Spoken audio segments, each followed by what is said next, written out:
Curse of the Alpha, Episodes 1 and 2, a Tarker's Hollow serial. Written by Tasha Black.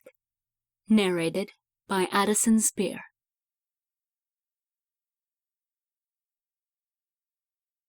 Chapter 1. Ansley was having the dream again. She had worried that coming home to Tarker's Hollow would bring it back. Her hands twisted the sheets as she tossed in her old childhood bed. At the same time, she smelled the pine needles crunching underfoot as her dream self ran through the college woods. In the dream, she was always a teenager again. Brian Swinton, the new boy at school, ran a few steps behind her, laughing. Brian had just a few freckles on his cheeks that made you look at his eyes, his big, dreamy, hazel eyes. Once you were done with his eyes, which could be quite a while, you couldn't help but see how his t-shirt hugged his wide shoulders, and his Levi's hung from his narrow hips. And even though he was a new kid and quiet, he made Ainsley's heart beat loud, loud, loud. After school, he would walk her home, and sometimes Brian would try to pull her toward the woods, and Ainsley, who had always been a good girl, would sometimes let him. There they would kiss under the pine trees until Ainsley was dizzy and heated and pushed him away to run as fast as she could back home. He would call after her, both of them laughing. But the dream wasn't about one of those times. The dream was always about their last visit in the woods. In the quiet night of her parents' empty house, a more grown-up Ainsley thrashed in the sheets and tried desperately to wake up, but her traitorous feet carried her deeper into the woods, deeper into the dream. As she ran, her own laughter mingled with Brian's, close behind. At last, she stopped, whirled around and wrapped her arms around his neck, ready for a sweet, slow kiss. Instead, he spun them both around and pressed her back against a tree. He'd never done that before. Before she could react, he slid his hands gently down her ribcage and let his thumbs brush her nipples. Ainsley gasped as she took in the brand new sensations. Brian pressed his mouth to hers again and angled his whole lean body up against her soft one. She felt his heart pounding in his chest, and the hardened length of him throbbing against her hip. Her insides clenched in pleasure, and she deliberately pressed her breasts against his chest. He inhaled sharply and stilled for a moment, then devoured her mouth again, fists clenched in her hair now, his hips rocking that mysterious stiff bulge against her. In that moment, Ainsley felt a surge of awareness. Suddenly, she could hear every twig snap and every squirrel scamper in the woods. She could smell the wood shavings at the hardware store in the village and hear the train on the tracks in the city half an hour away, thundering toward Tarker's Hollow. What was happening to her? The sensory assault washed over Ainsley in a tidal wave until she felt that her heart could not keep beating. Even poor Brian Swinton, excited as he was, must have felt the change in her. He pulled away, panting. "What's wrong?" "I don't know," she said. I'm sorry, Tears welled in her eyes. "Listen, we don't have to make out, Ainsley. I know you have a lot of schoolwork, and you're a nice girl." From her bed, Ainsley wanted nothing more than to agree with him and walk away. But she knew that was useless. The dream would run its course. It always did.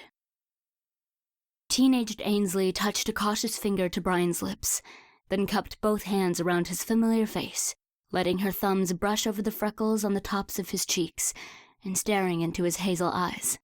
The smell of anxiety wafted off the light sweat on his brow. She ran her hands through his sandy hair and he closed his eyes. Her fingers traced the gentle swell of his biceps, and her nails raked slowly down his chest. He leaned into her hands, and she brought them back up to his face. "Being with you like this, it might just be my favorite thing," Ainsley breathed. Before he could respond, she grabbed his lower lip in her teeth and sucked down it gently. Something was building inside Ainsley, struggling to break free. Brian moaned softly. His hand cupped her breast, then worked its way down. He fumbled with the button of her jeans while they kissed. The sounds of the surrounding woods disappeared. Ainsley could hear nothing over the pounding of her own pulse. At last, the button gave way, and Brian slipped his fingers into the waistband of her cotton panties. There was a blur of movement, and a harsh growl. Then everything went black as the air filled with shrill, unnatural shrieks. Ansley Connor finally opened her eyes in the safety of her old bedroom, her throat raw from screaming in her sleep. The dream was over, but the feeling of it still draped her like a thick fog. Any hope of rest was gone for the night.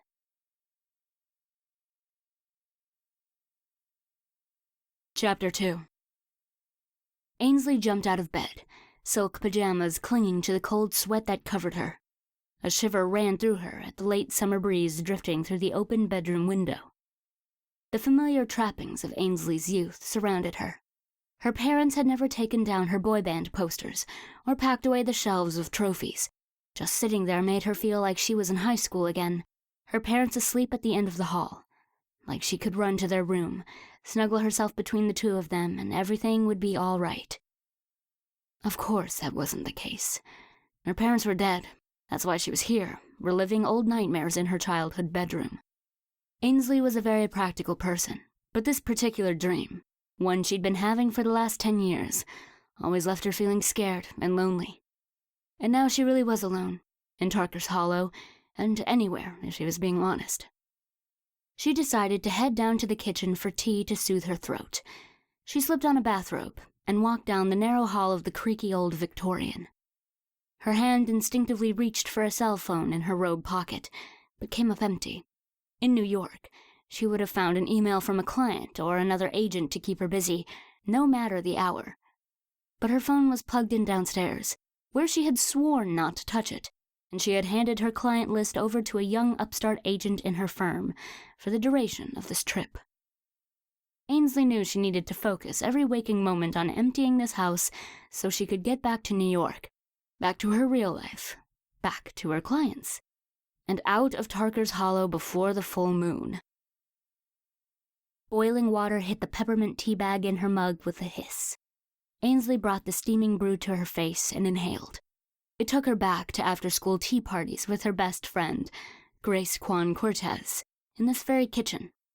Ainsley set her mug on the round oak table, where it rested on a ring stain put there by so many previous cups.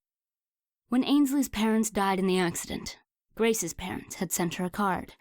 It read as though no time had passed since the day Ainsley left Tarker's Hollow at age 17 without looking back.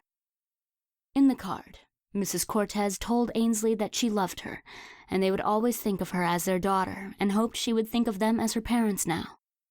Mrs. Cortez also explained that they had set aside a bedroom for her. She could come home any time to stay, for as long as she wanted. Come home. The honesty had shattered Ainsley's frozen heart, and she'd immediately stuffed it in the bottom of her underwear drawer, unable to bring herself to throw it away.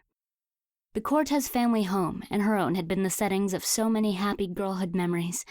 She could lose herself wallowing in the past if she wasn't careful. That's why she was practically hiding out in the house. If she didn't bump into any of her old teachers or schoolmates, if she didn't call Mrs. Cortez, then she couldn't get sucked in. She could get in and get out, just like she planned. That was sort of the name of Ainsley's game. Since middle school, she had been what people might describe as a type A personality. She liked to ask questions and get things right on the first try. She and Grace had been two peas in a pod, until that night with Brian had ruined her life and ended his. Chapter 3. She had spent days in her room after Brian's death. When she was finally able to leave her bed and take a shower without breaking down, her parents had told her it was time to have a talk about growing up. She had thought it ludicrous under the circumstances, and pushed them off again and again, until they cornered her in her room 2 weeks later, as she packed for college. She'd gotten accepted early, and, like it or not, the summer session was about to start. It turned out that Ainsley's family had a very different version of the talk. "Mom, Dad, you missed the boat. We already talked about the birds and the bees in health class." Ainsley neatly folded a skirt in plastic and placed it in the blue suitcase they'd bought for her. "I was thinking more about the wolves," her dad said. Ainsley froze, thinking of the growl she'd heard in the woods with Brian right before. "Ainsley, we knew we needed to have this talk with you before you went away, but we hoped you could have a little more time to enjoy your childhood. Most wolf cubs don't turn until they're in their 20s, her dad said. And we weren't even sure if... A look from Ainsley's mom made him reconsider finishing his sentence. Cubs? Ainsley swallowed and smoothed her hair behind her ears, a nervous habit. She began rolling another skirt. I know you're still hurting, honey, her mom whispered and reached to touch Ainsley's face. Ainsley cringed. The hurt look in her mother's eyes would be with her for a lifetime. Her mom withdrew her hand. No matter how you feel right now, it's important for you to learn as much as you can about being a wolf. It is who you are, and you're going to need to know what to do, she said. A wolf. There it was.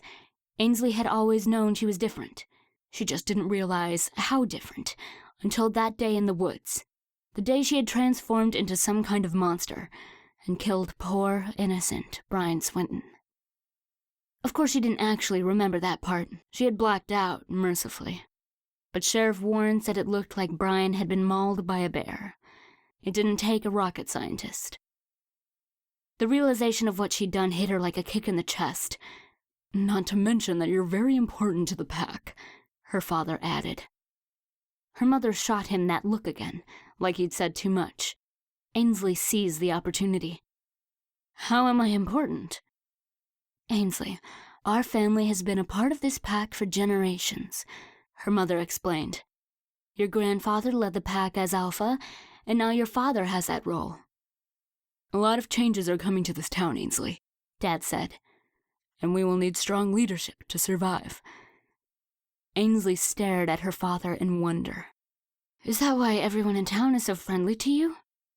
I suspect it has more to do with my effervescent charm, but being the alpha doesn't hurt. Ainsley ignored his attempt at humor. Are they all werewolves? Not all of them, but yes, a lot of the people here are wolves. We don't use the term werewolf. It's a little offensive. Even monsters had to be politically correct, it seemed. And you are the leader of the pack? She asked. That makes it sound like the old Shangri-La song, but yes, I am the alpha. Ainsley thought about it. Her quiet father was always at the center of every party. Their friends came to him for advice.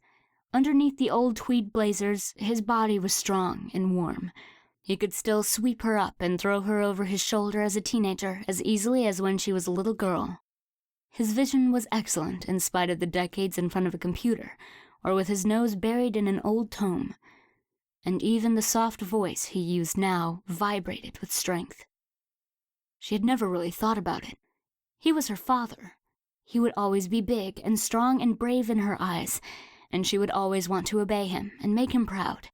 There was nothing crude and animalistic in that. Was there? I believe you, Dad, and I need to leave. I can't be part of this. What happened was unforgivable. It's tragic what happened to Brian, honey, her mother said. Ainsley could tell she wanted to say more. He's not the last boy in Tarker's Hollow, Ainsley, her father said. Another wolf would be the best choice. Until now, I've held them back. Now that you know the truth, that can change. Ainsley had sudden insight into why the other boys had been so weird.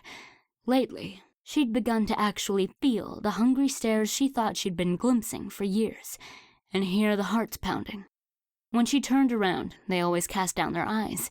She thought that was just how boys were, cowardly. Until the new boy had met her eye and gulped when she looked his way. Her heart turned to ice at the thought. The absolute last thing on this earth I want to date is another wolf. It's bad enough I can't get out of this. She paused. Wait, is there any way for me to get out of this? No, Ainsley, her father said. No, there isn't. So no matter what, I'm going to turn into a gigantic wolf. Yes. Did I turn into a wolf because I was making out with Brian? No, her mother said. Although that sort of activity can draw your wolf to the surface. Your cycle as a wolf has to do with the cycle of the moon. Do I have to turn? Ainsley asked. What if I don't want to? Ansley shot her a pleading look. Her mom had always been able to make things right. Ansley wished more than anything that she could go back to being that little girl with the pigtails and the skinned knees, running to her mom for a bandage and a glass of homemade lemonade. To go back to a simpler time, before all this mess. Her mother sighed. You can't change who you are, Ansley, and turning is part of who you are now. There are stories, her father said, slipping into the academic tone he used with his students. Of wolves that were under duress and couldn't turn. They say the pain was excruciating, both mentally and physically. Michael, her mother shook her head at him. So it can be done, Ansley said, latching on to the possibility of a normal life. It may be technically possible to withhold from turning, Ansley, but I would advise against it, her father said.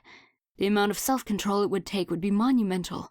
Your mind and body will be consumed with your new life at every moon cycle. You should engage with it, master it, and enjoy it. It is who you are. You can't just run away. Watch me, Ansley said firmly. The teeth of the zipper came together with a satisfying hiss, and she swung the suitcase off the bed. She was going away to college. She had a full scholarship to Columbia, and there was nothing they could do to stop her. You're coming home 2 days before the full moon. Her father's tone made it clear that it wasn't a request. Yes, Dad. Of course she didn't. She hadn't set foot in the house since, until the car accident had claimed her parents' lives and forced her back into town.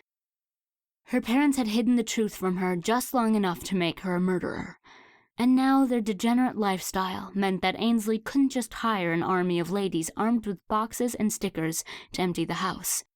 Instead, she had to put her life on hold and risk damaging her career to go through their belongings herself and annihilate any trace of what her parents had been. Chapter 4.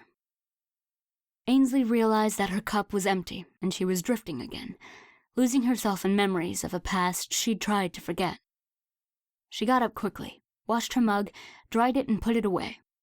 When she was satisfied that the kitchen was as tidy as when she'd come down, she headed back through the dining room and parlor to the stairs. As soon as Ansley found herself back between the sheets, all her drowsiness was gone. She stared at the stick-on stars glowing on her ceiling, waiting for sleep to come. At some point, she must have drifted off. Chapter 5. The next morning, Ansley woke early to finish sorting the pile of papers on the dining room table. She sat at the table sipping a mug of hot English breakfast tea. She couldn't bring herself to make coffee using the Keurig that perched on the kitchen counter. Those little pods seemed insulting, to her and to the coffee. She set aside any invoices and receipts related to her mother's hardware store. Those would be for the estate attorney to worry about. There didn't seem to be any references to werewolves so far. Ansley knew that sooner or later there would be nothing else that needed sorting downstairs, and she would have no choice but to tackle her father's study. The prospect both excited and depressed her. Michael Connor had a perfectly wonderful book collection. Its volumes included all the classics of Russian literature, from Tolstoy to Turgenev. He had them all. In most cases, he had multiple copies.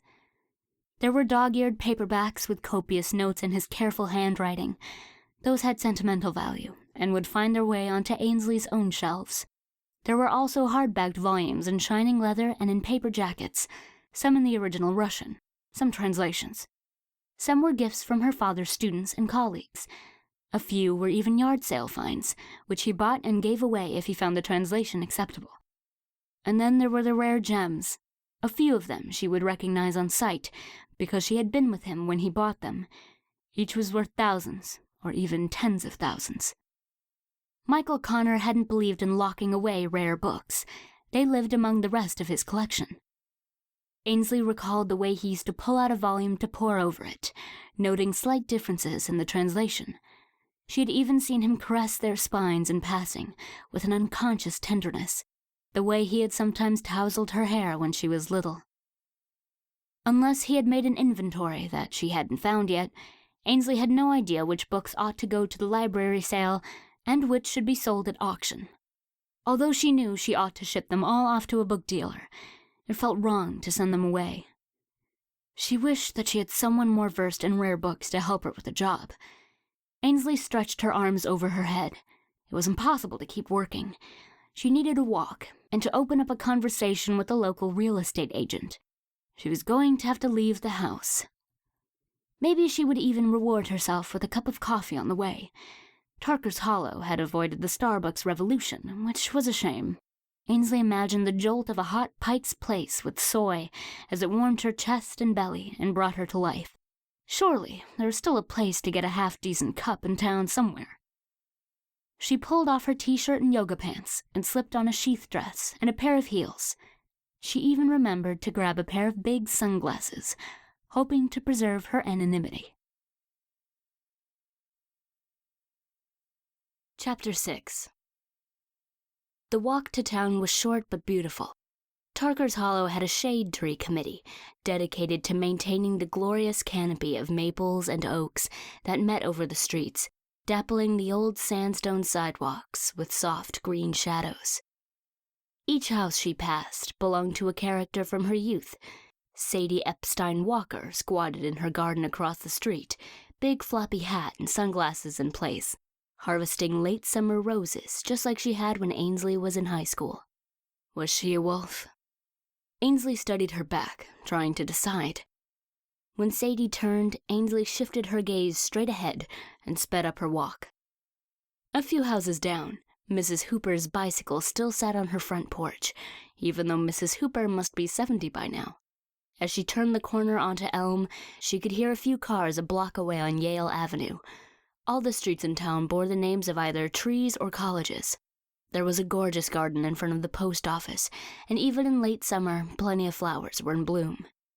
She turned the corner onto Yale and passed the flower shop, the toy store, and some new place that sold eco-friendly home decor. Then there it was, the hardware store. There was a lump in her throat when she saw the old sign was still in place. Selling her mother's family store had been really hard for Ansley. She remembered how her high school history teacher, Mr. McGregor, had approached her at the funeral.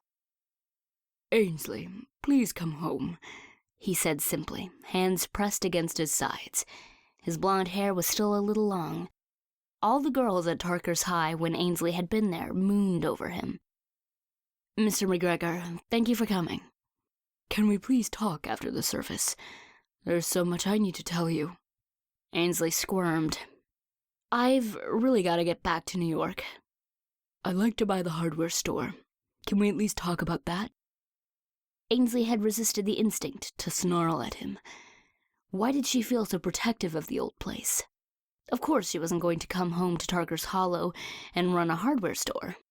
Something had to be done about the business and the building. She agreed to meet him after the service. McGregor, it turned out, was the beta of the Tarker's Hollow wolves. He perched on the edge of her father's brown leather Chesterfield with his hands clasped in front of him.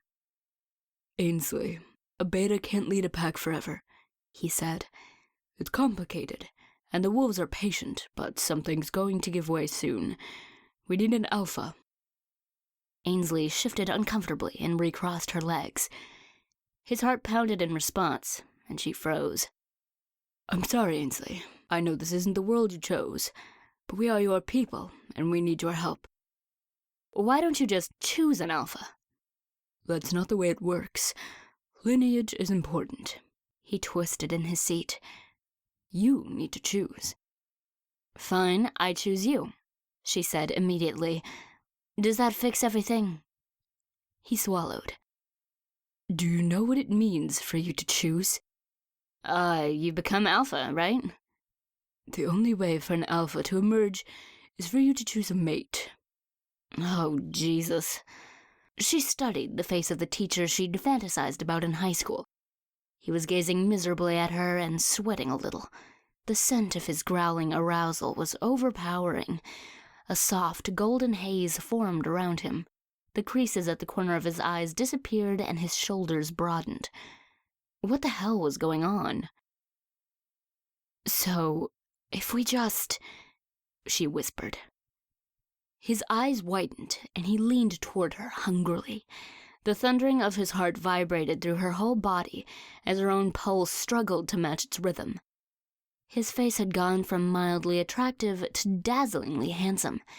He looked like a young god. The air seemed to crackle with energy, and she moved to bridge the distance between them.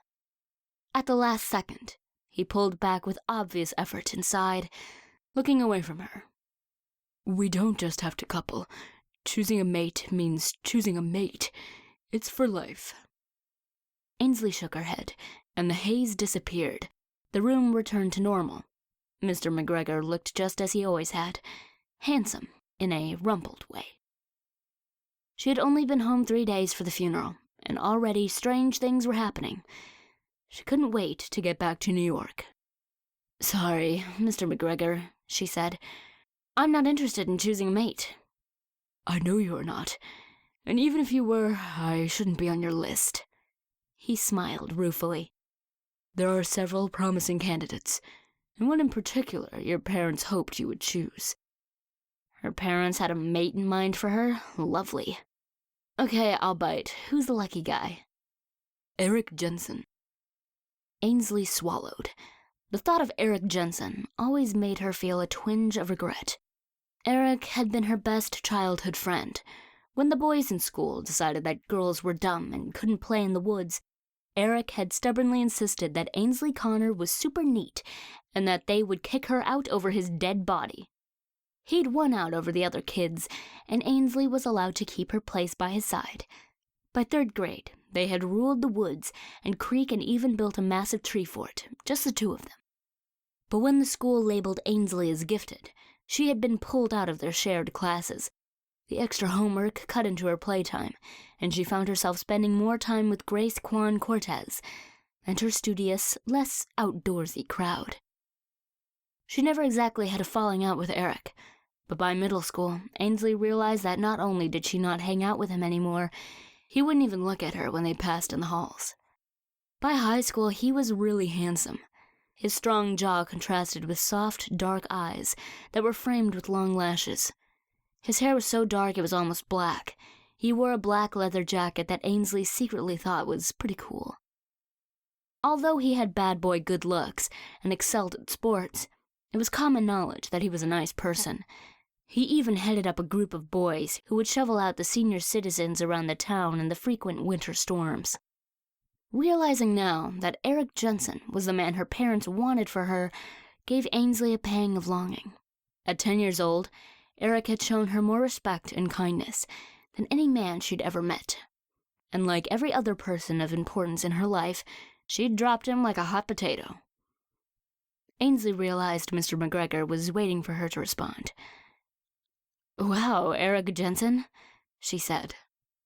That's who your father told me he hoped you would choose. That was a long time ago, but I know he didn't say it lightly.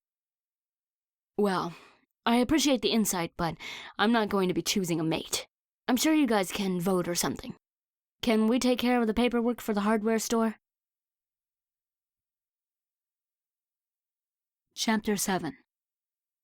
Ansley shook herself out of her reverie and continued her walk. She didn't have time to reminisce. No good would come of that. Mr. McGregor had kept up her mom's tradition of putting out some seasonal items on tables out front with silly signs reminding everyone why they needed them. There was a collection of rakes and paper leaf bags laid out with the sign, "You'll be raking in the compliments with your beautiful fall lawn." McGregor clearly did not have her mother's wit, but she was glad he tried. She caught a glimpse of him grinding a key for Patty Lovelace, one of the local real estate agents. That reminded her that she had better stop by and talk to Charlie about the house. In her periphery, she could sense them turning toward her as soon as she shifted her gaze. Ansley wasn't about to risk getting pulled into a conversation. She looked both ways and crossed Yale. There was nothing over there except the empty construction site. No one to bother her. The construction vehicle seemed out of place, especially for a town that feared change as much as Tarker's Hollow. The former ball field was going to be an inn and a restaurant soon. The town had approved it 15 years ago, but they were only just now breaking ground because there had been such a fuss. As Ansley crossed Yale, she studied the temporary fencing, trying to picture the size of the building and the parking area that would be there one day. Many of the trophies that still lined the shelves of her room featured miniature golden softball players. Ansley had thrown her share of strikeouts on the field that had already been erased by the heavy treads of the earth movers.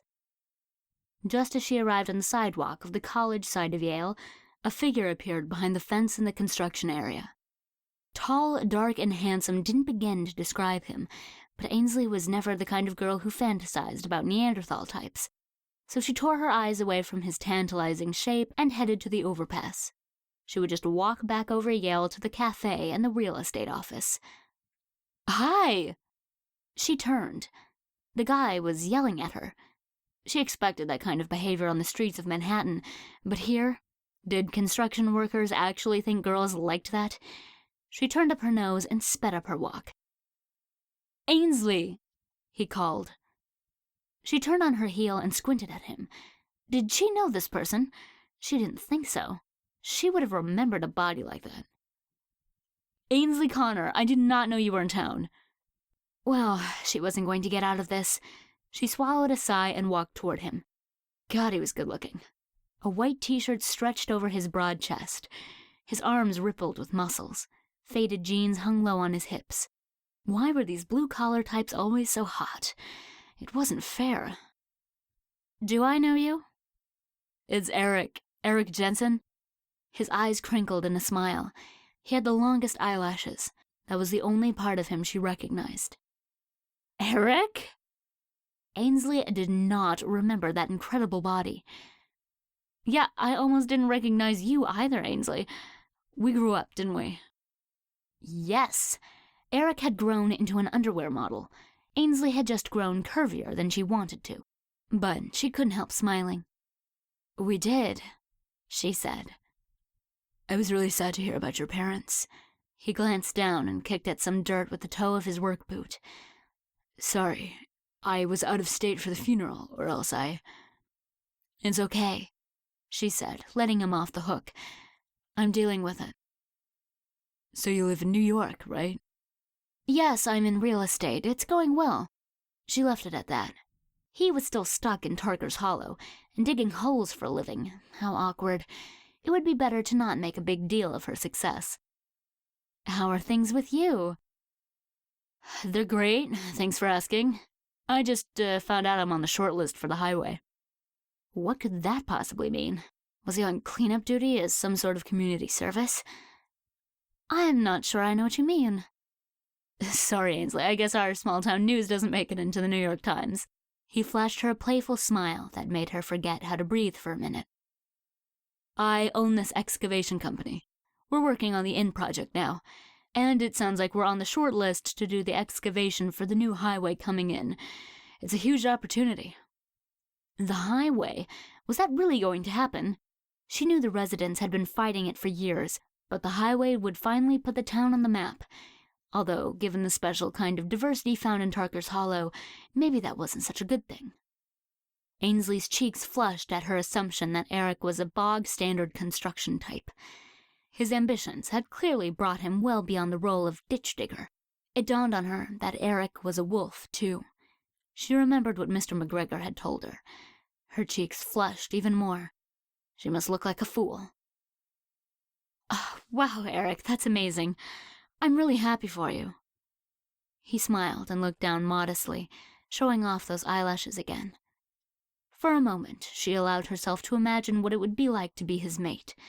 She let her eyes run down the length of his body, wide shoulders forming a triangle with his narrow waist.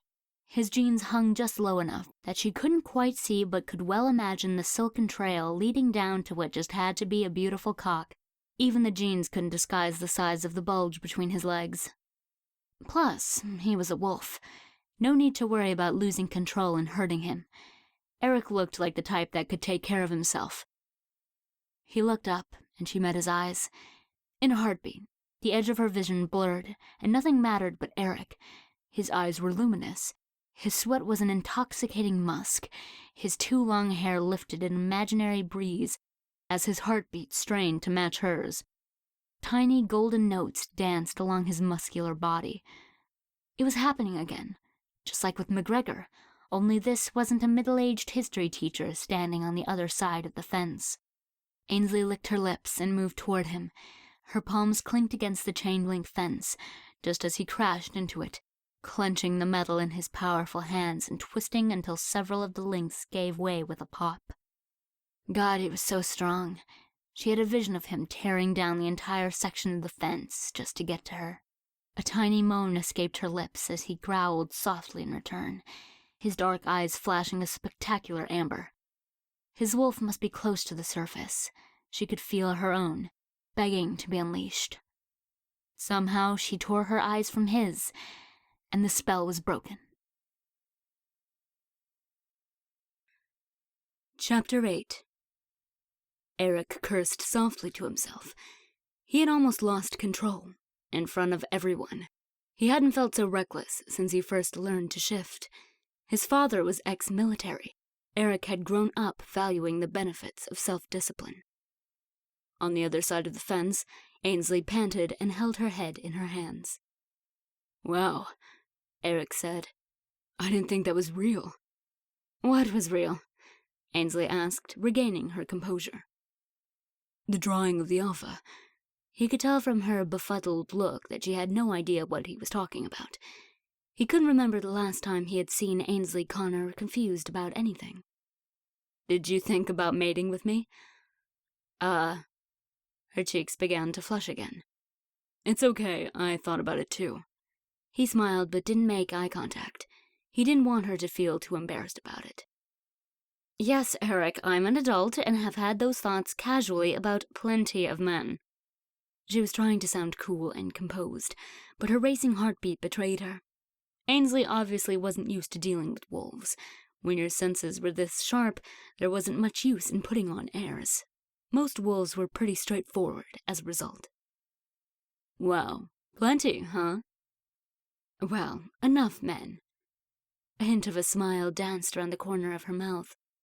"Did something crazy really just happen then? Because of who I am?" "Yes, I always wondered if that part was fairy tale. I guess not." He scaled the fence and landed next to her in a fluid motion. Her closeness was almost intoxicating, and he could feel heat radiating from her in waves. He had to try very, very hard not to think about mating, not to think about her clawing her fingernails down his chest as he licked the spot where her neck met her collarbone. He could tell she was having the same problem. "Let's not go down that road again," he teased, letting out a long breath. "So what's the drawing of the alpha?" she asked. "A wolf can't become alpha without a mate. There's no room for lone wolves as pack leaders. All wolves have the potential to be an alpha, but most never get a glimpse of it. You are the rightful heir, so when you looked into my eyes and thought about mating with me, it brought out my inner alpha. It was crazy. Did you really see a halo around me?"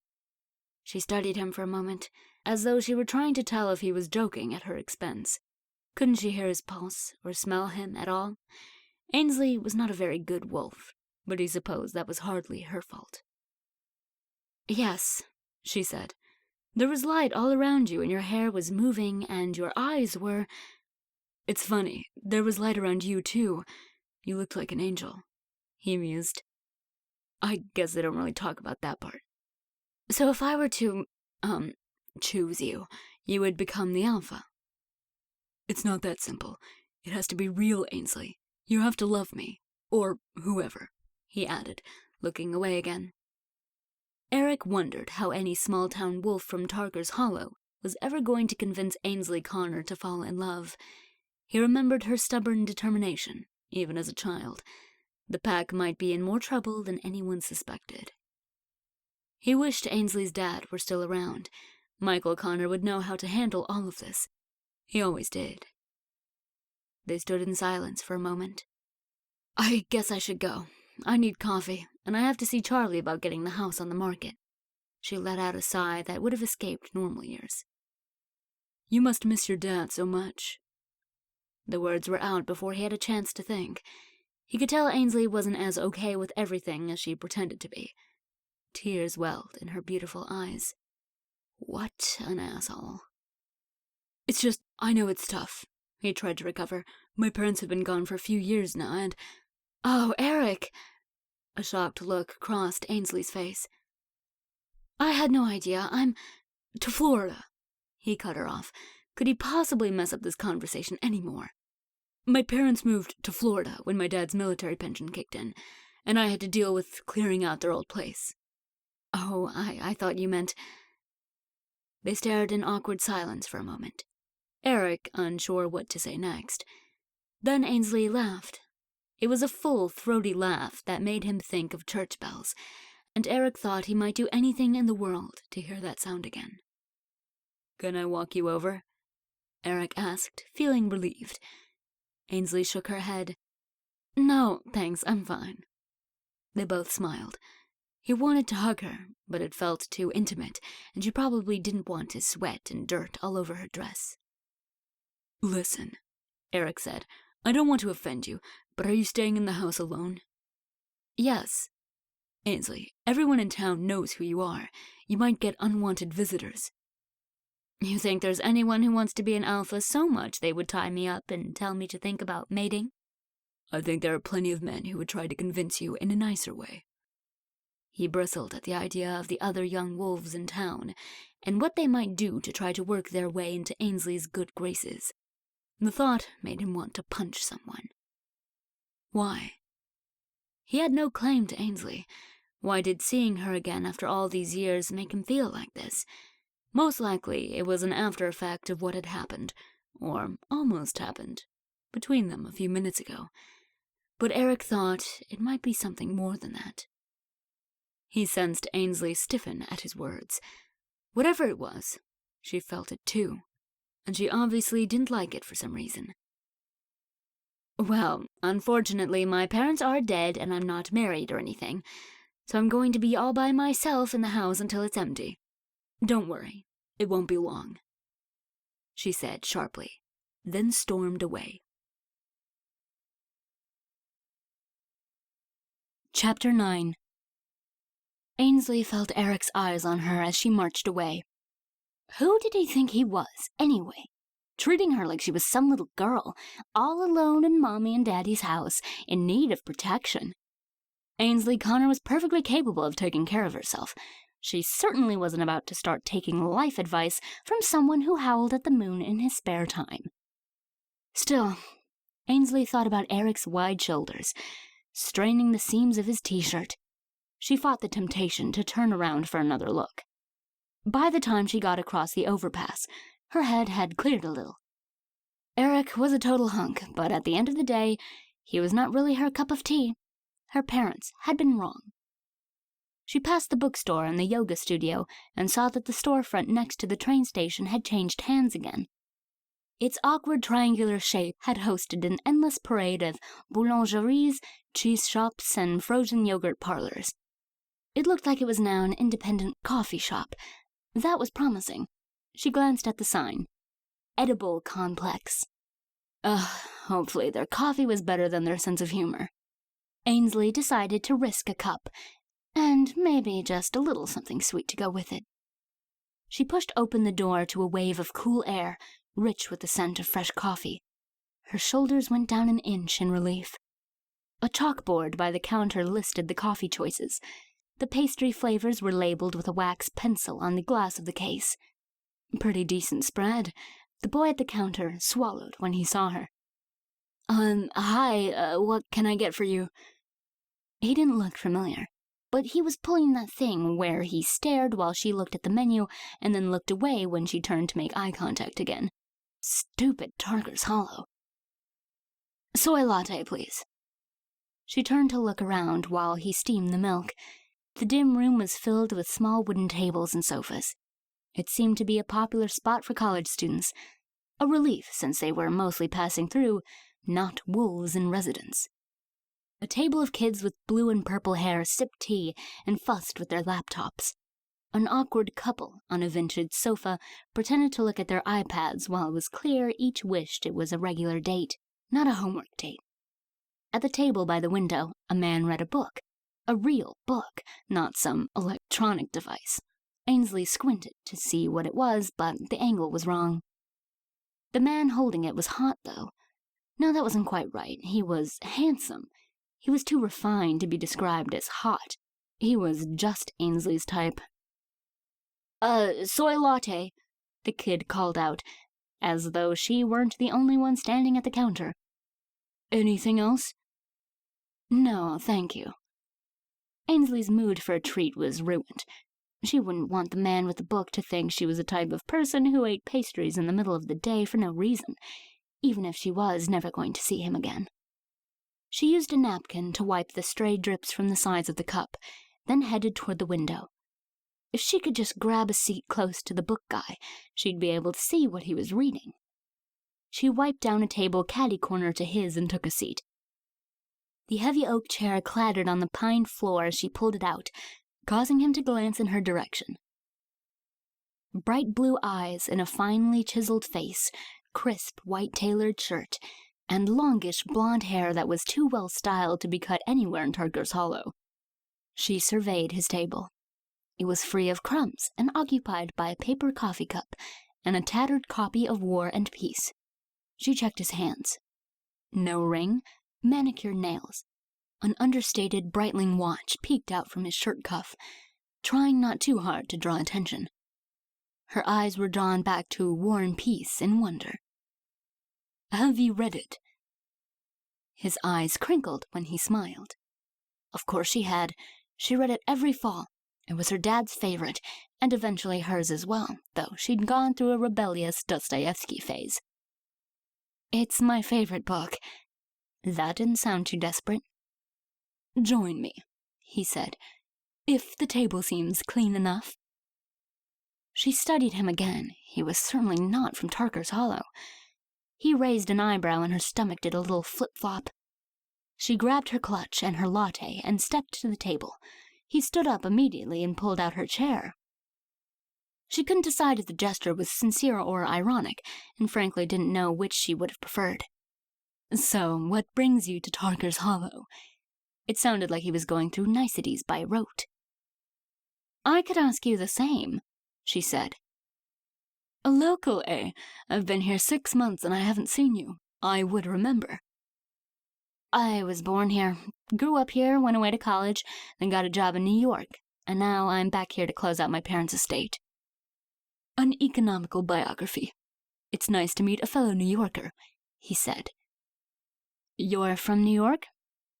Not originally, no, but I teach Russian Lit at NYU. I'm at Tarker's Hollow College on sabbatical, and doing a few lectures here and there to earn my keep. Ainsley pursed her lips. What's wrong? He asked. My dad was the chair of the Russian Lit department at Tarker's Hollow. His eyebrows lifted. Michael Connor.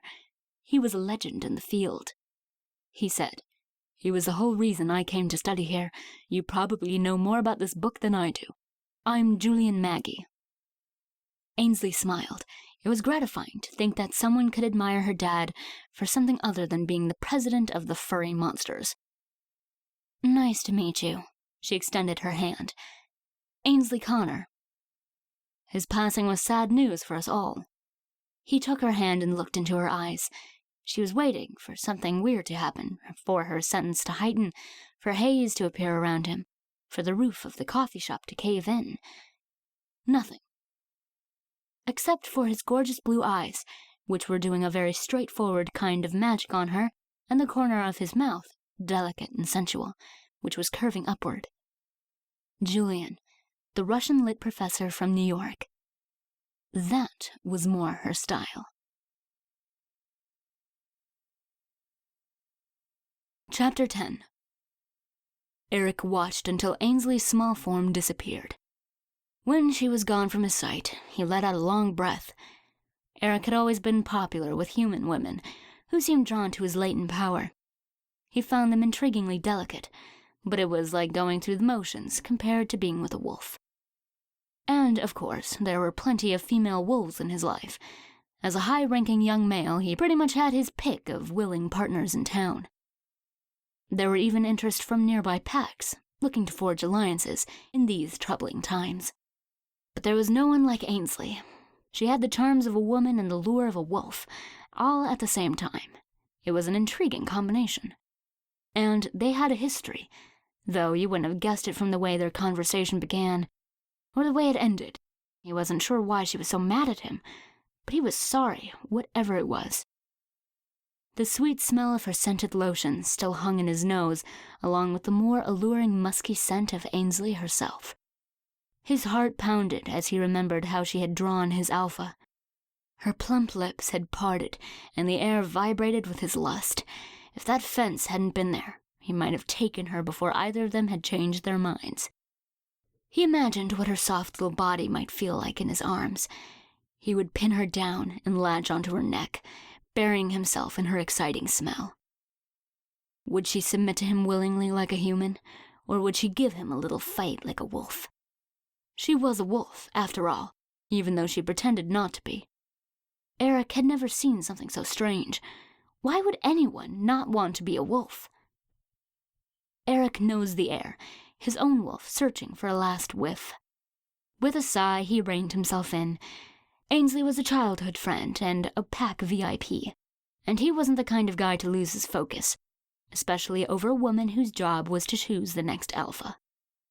He wondered idly what it would be like to be the alpha. The business was really taking off and work required most of his time. Eric knew he should hire a site manager, but he liked to be on the job himself, making sure the work was done to his standards. Plus, his wolf felt happiest outside in the fresh air. He would never have enough time to devote to pack business. On the other hand, having a hand in the inn and highway, he was in a unique position to help the town through some complicated transitions. They were set in their ways, but he knew the changes could be good for them, and they were a smart group. They would understand if he presented it properly. And to do it all with delicious, high-strung Ansley Connor, warm and waiting in his bed, he would have to be crazy to not find that part appealing. He was sure she would choose an academic like her dad, and that was just fine. But there was no reason he couldn't spend some time with her. They'd been good friends as children, until middle school, when she'd gotten very serious about school and hooked up with Grace Kwan Cortez and the rest of the homework brigade.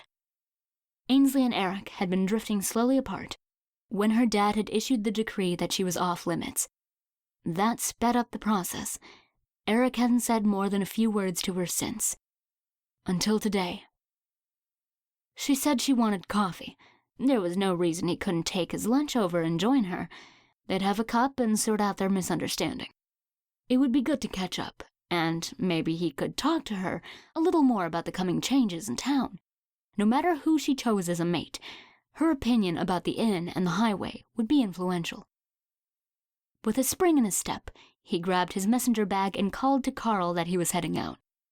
His foreman gave a mock salute, and Eric took off at a comfortable jog. A city woman might drink her coffee fast. In moments, he stood in front of Edible Complex. He took a second to run his fingers through his unruly black hair. He'd probably made it worse, but he wasn't supposed to be here to impress her. As he reached for the door, he saw her. She was sitting with a man. He was the opposite of Eric. Slight build, blonde hair, fancy clothes, and a little smirk of a smile. Ansley was leaning forward in her chair. She was looking at the man like he was wrapped up in a pretty box with a ribbon on top. Eric's chest ached like he had been punched. He spun away from the door before she could see him and picked up his jog. Chapter 11. Ansley took another sip of her coffee. It wasn't as bad as she had feared. "So how's the estate going?" Julian asked. "It's going fine, slowly. I'm hitting a wall about my dad's books." "What kind of a wall?" He leaned forward with interest. "He collected rare books, but he kept them with the rest of his books. Some of the books I know are valuable, but I'm having a hard time with the rest. I hate to ship them out and trust it to a book dealer, but I guess I'll have to." "Rare books are a hobby of mine. I would be happy to lend a hand." "Really?" "It would be my pleasure. When can I stop by?" "Today?" Julian laughed at her eagerness. I'm giving a talk at the college tonight, which I'm supposed to be preparing for now." He smiled at her conspiratorially. "Oh, I see. Say, why don't you come to the talk this evening? It's open to the public, but I'm told that very few people ever attend." "I'll see how the day goes. I have so much to do," she said lightly, knowing she needed to spend her time getting the house ready, but wishing she could spend more time with this man who seemed to share her interests. His hand shot out across the table to grasp her wrists. "You'll come. Give me your phone." Ansley was surprised to find herself slipping her phone out of her bag and handing it over. She immediately experienced the usual dread that overcame her whenever she let the phone out of her possession. But she played it as cool as she could and studied his smooth expression instead of craning her neck to see what he was doing. "The talk is in your calendar and my number is in your contacts," he said, handing it back. "Then I guess I'll see you tonight," Ansley said, gathering her latte in clutch. "It's a date." Ansley stifled a grin and fled the coffee shop. Outside, the afternoon sun shone overhead, and it took a minute to adjust to the glare and the hot, thick air. Did that just happen? Had she really met someone interesting in Tarker's Hollow? As the sun warmed her hair and her shoulders, she allowed herself to picture him without the beautiful white shirt. How did a college professor have the money to dress like that anyway? Maybe he had family money. It had been a long time, maybe forever, since she'd had a thought about a guy in such an appraising way. He seemed too good to be true, and he was even from New York. Maybe they could see each other after this whole nasty Tarker's Hollow business was behind her. There was something dreadful about taking a risk with someone she might let herself care about. But she certainly didn't want anything to do with the slobbering wolf guys in town. She shivered at the thought of dating a dog of a man who would let himself be changed into a big matted thing every month. Half of them probably had fleas. Julian Maggie was certainly not a wolf. He was different from the one-note New York business types, too. A reader of Russian lit. He was smart and passionate about something she loved.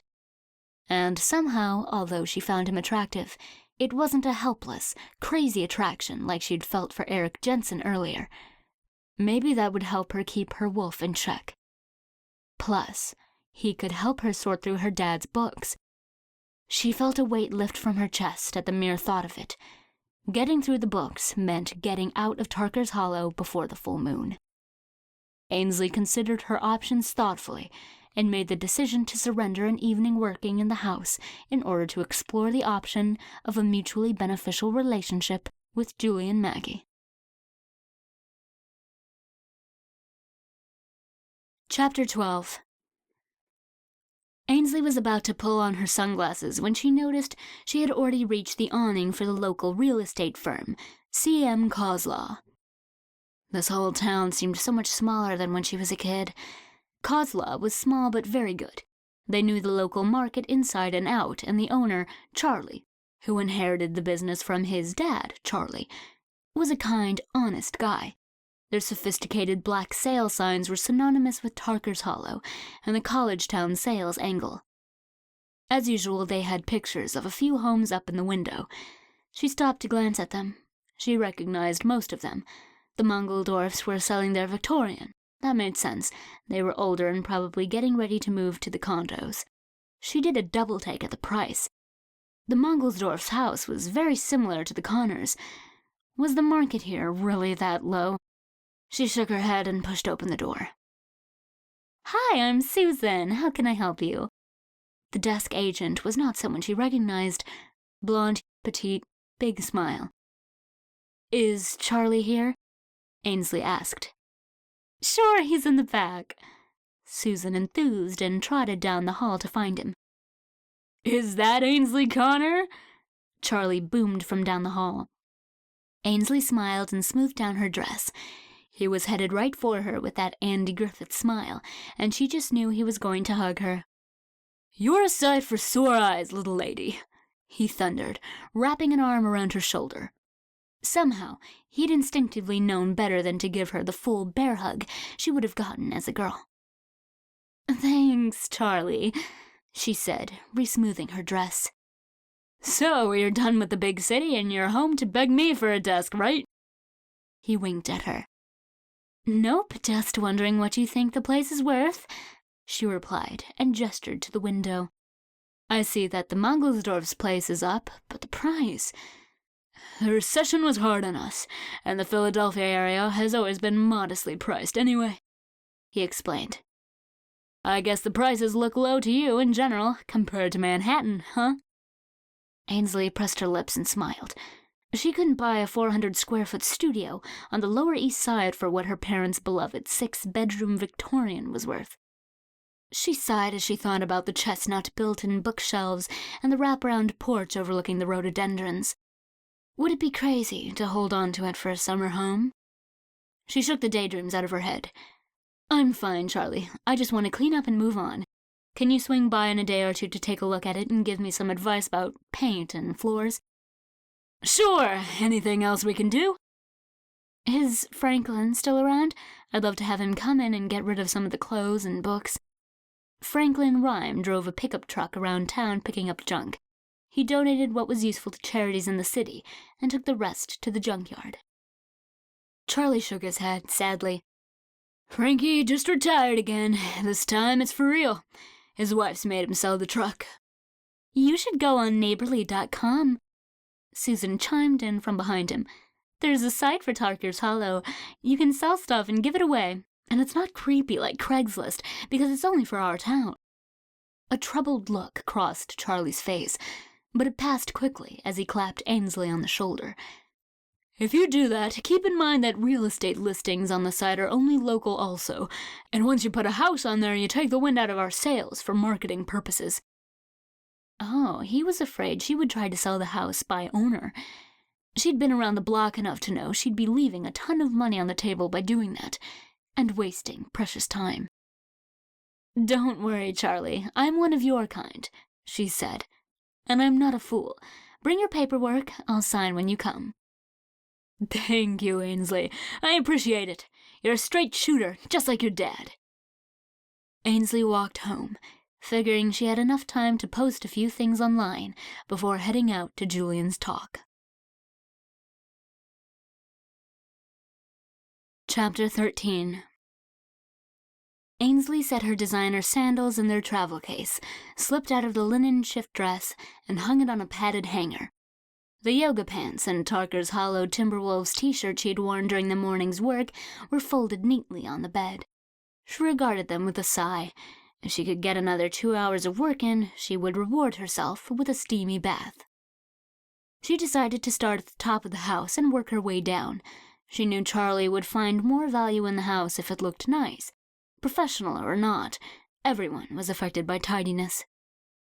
Her parents weren't slobs, but the house wasn't show-ready, and of course things always got worse before they got better when you tried to empty 30 years of personal effects. She grabbed the radio from the kitchen counter and headed up the stairs.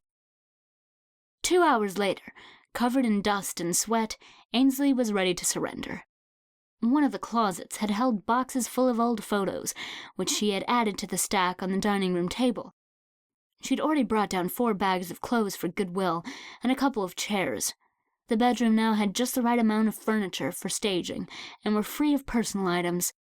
Except that, somehow, there was a gigantic dresser, roughly the size of an elephant, which she could not budge to save her life. It looked like the kind of thing her parents would have picked up at a jumble sale, but of course, she couldn't envision anyone actually picking it up. And the idea of getting it down the stairs was terrifying. The plaster lathe in these houses was pretty sturdy, but once you cracked it, the mess was terrific, and you needed someone who knew what they were doing to patch it up. After a cold drink of water, Ansley stood with her laptop at her counter and pulled up neighborly.com. She chose a username and password, and then posted that she needed help moving and disposing of a gigantic dresser. Hopefully, someone would write back tomorrow. A smile spread across her face as she anticipated how the hot bath was going to feel. She padded into her childhood bedroom and began removing her jewelry. Impulsively, she pulled out her iPhone and looked again at the calendar entry. Scott Hall, 7:15 p.m. Laughing at herself a little, she peeled off the t-shirt and yoga pants and placed them in her old pink hamper. Then she pulled out the band of elastic that held her ponytail in check and let her hair cascade down her back. In high school, she had wanted curls, but nowadays her long straight hair was in fashion. She kept it up for work. There was no place for being a girly girl in the real estate world, not if you wanted to be taken seriously. A chignon and a Victoria's Secret body-minimizing bra helped camouflage her assets enough to let her clients and colleagues focus on her brains. Her parents ran a frugal household. The hardware store made modest profits, and, as with most college faculty, her father's job paid more in prestige than in dollars. But one place her parents splurged was on their bathroom renovation. Her dad had won a Slavic Literature Studies award that came with a cash prize, a rarity. They ripped out the old sticky tiles and rotten subfloor and installed a heated marble floor. A restored clawfoot tub beckoned her. Once the steam started rising from it, she added a dollop of creme brulee honey bath oil. It smelled heavenly. She dipped in a toe and sighed in delight, then eased her whole body in. The tension drained away from her in warm waves. Soon, the dust and sweat of the day was washed away, and she emptied and refilled the tub for a good soak. Her dad was surely rolling over in his grave at the wasted water, but Ansley figured she had earned it. She closed her eyes, leaned her head back on a towel, and let her mind wander. She thought of Eric, and the way he had almost torn through the chain-link fence to get to her. What would it be like to be with someone without having to worry about losing control? The thought terrified and exhilarated her.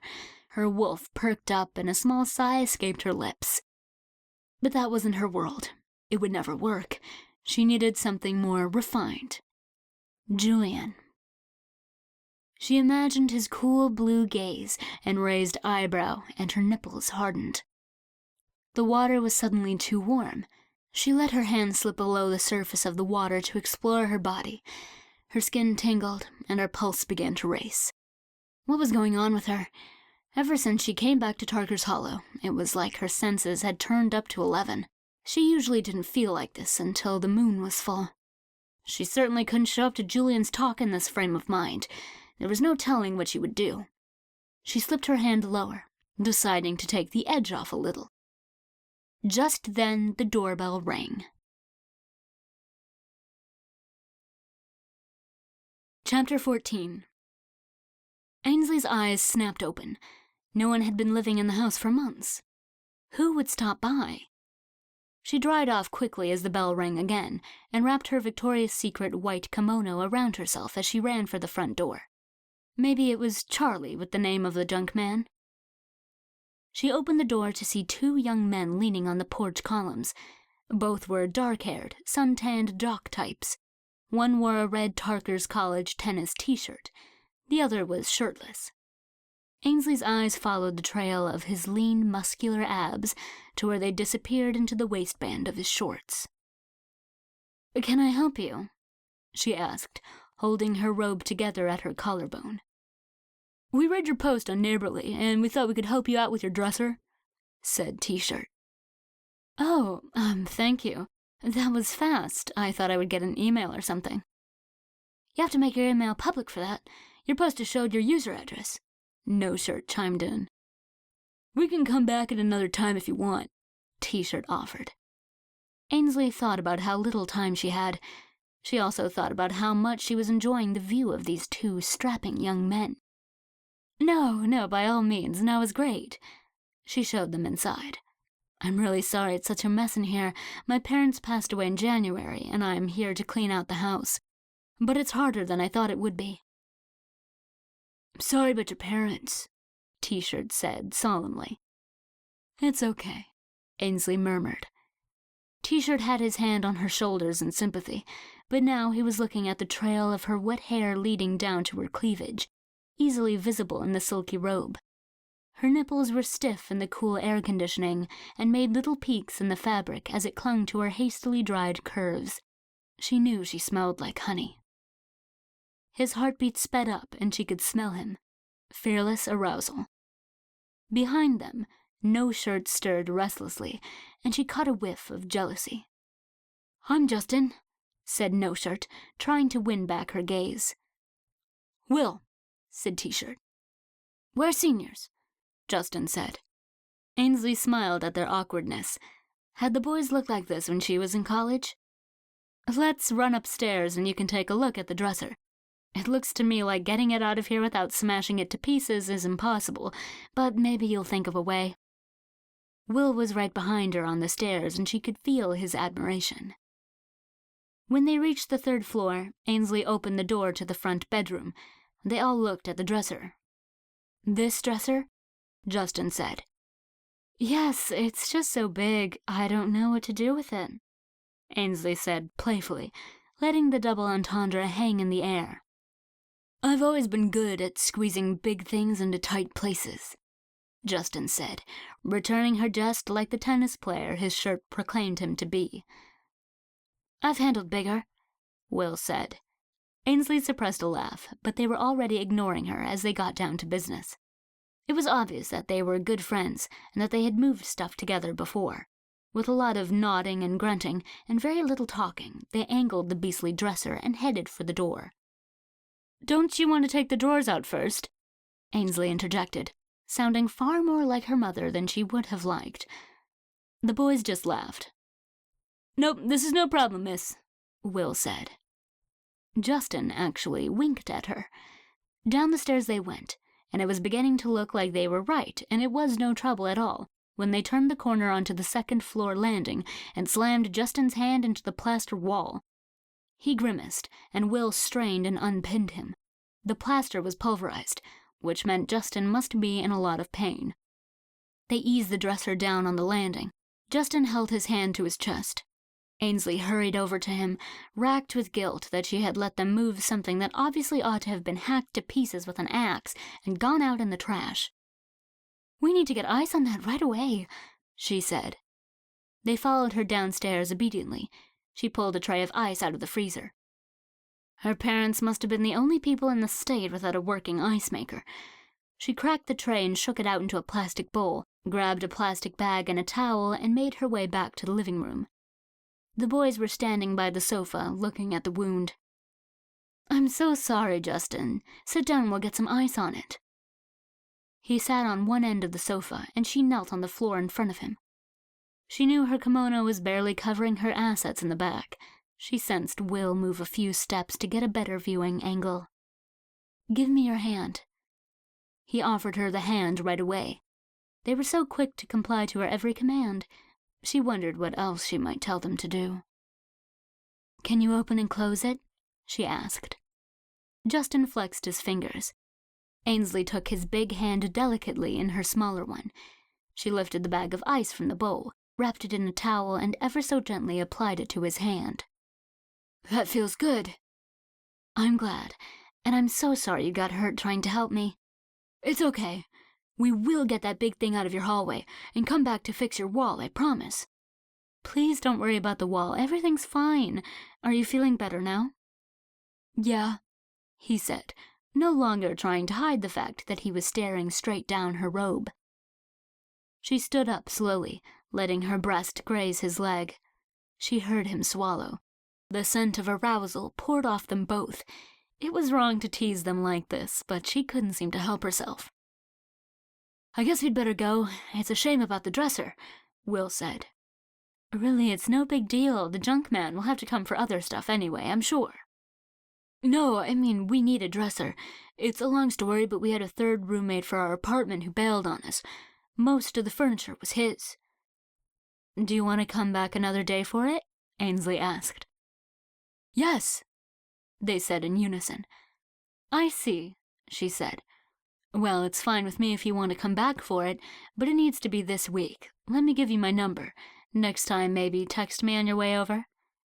She wrote her name and number neatly on a honeysuckle-scented note card and thrust it in their direction.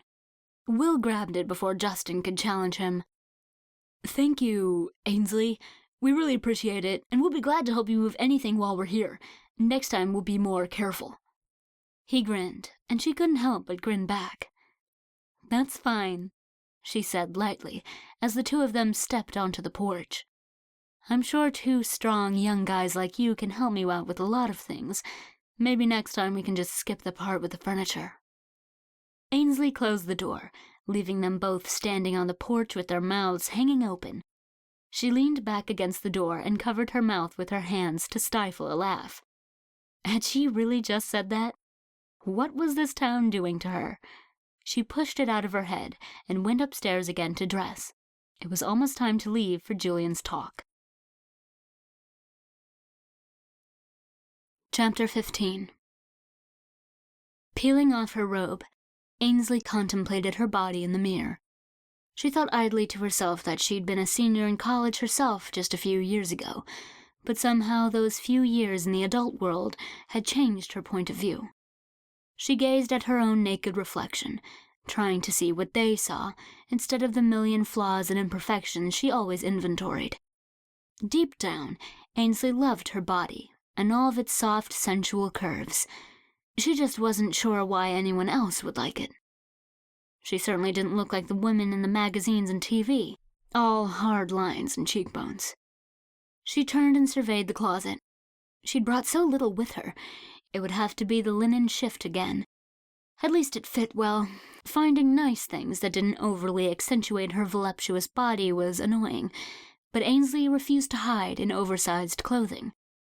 She slid back into the dress and sandals and applied a little powder and lip gloss. It took restraint not to make up fully, but she wasn't going to work, and she wasn't going to look like she was trying too hard. Satisfied, she grabbed her clutch. Impulsively, she stuffed a mini bag of toiletries in it, just in case. "Don't overthink this, Ansley," she said to her reflection as she wondered what was happening to her sense of propriety. Although she had her parents' old Volvo station wagon, she decided to walk to the college. The temperature had dropped to a few degrees below sweltering, and the scent of night-blooming jasmine filled the air. Ansley was normally a very fast walker, but not wanting to sweat it in her dress, she walked slowly and took it all in. The lights were all on at Sadie Epstein Walker's house. Ansley wondered whether she was having a garden party or if she was just lonesome and wanted the house lit up warmly. The new people down the block were having a deck put on. The men had just added the copper post tops today. It looked nice, even though it was a change. She crossed Yale and passed the construction site where she'd seen Eric earlier. Her heart lurched, and she forced herself to keep up her pace. Soon she found herself at the edge of the college woods and the path to Scott Hall. She stopped under a street light to powder her nose and smooth on a little more lip gloss. Her eyes were sparkling and her cheeks were flushed. The gloss made her lips look almost swollen. She angled her compact to see her breasts straining against the creamy linen of her dress. She hoped Julian wouldn't guess how wanton she felt tonight. All her life she had gotten what she wanted by playing it cool. If she could own the Manhattan luxury real estate market without a famous last name, she could certainly hold the interest of one handsome academic. Without further ado, she smoothed down her skirt, tucked her hair behind her ears, and marched down the path and up a set of wide stone steps. The cool air enveloped her as soon as she entered Scott Hall. Her heels clacked on the marble floor. It was amazing how quickly she could come out of the hot, humid woods and back into crisp civilization. The foyer was mostly empty. A few elderly townies stood by the refreshment table. It was stocked with what she knew to be stale crackers and sparkling apple cider in plastic cups. There was a sign-in sheet on the lectern by the door, so she stopped and printed Ansley Connor neatly. She had a sudden stab of panic about writing her real name. Then she laughed at herself a little. Eric's earlier warning was pretty silly. Besides, everyone in town pretty much knew who she was anyway. Chapter 16. As if on cue, a great big blonde guy strolled up to her with a big smile on his face. He looked like every popular kid from an 80s movie, but twice the size. "Hey, Ansley," he boomed. "Clive? You remember me?" He looked triumphant, though Ansley wondered how even a nerd like herself could be expected to forget the star of the football team. How could I forget? What are you doing here? She wouldn't have pegged Clive for the type to read much Russian lit. Clive's smile turned sheepish. I was sorta hoping to find you. I heard you were in town. When I saw a flyer for this talk, I remembered you always liked this stuff, and I thought I might bump into you here. Ansley knew she should be annoyed, but she couldn't help smiling back at him. His honesty was disarming. She surveyed his enormous body. He was even bigger than in high school, but somehow he'd found a polo shirt wide enough to encompass his shoulders. She refrained from brushing a cracker crumb off his chest. Why did you want to see me, Clive? His face grew serious, and he took her by the elbow and led her behind a column. Ansley, we need you, he said simply. This isn't my world, Clive. They're building an inn. They're bringing in a highway. There are going to be more and more people here. This town might change, Clive, but it will be okay. Change isn't always a bad thing. We need real leadership if we want it to be safe. McGregor is a good guy, but he's not an alpha. Things are going to get really bad, Ansley. What do you suggest? Clive looked nervous. He wiped his big hands on his khakis and took a deep breath. Ansley, you know I have an easy way with people. If I led the pack, I could make everything right again. I'm not as smart as you are. Maybe I'm not the one you would want to choose as a mate.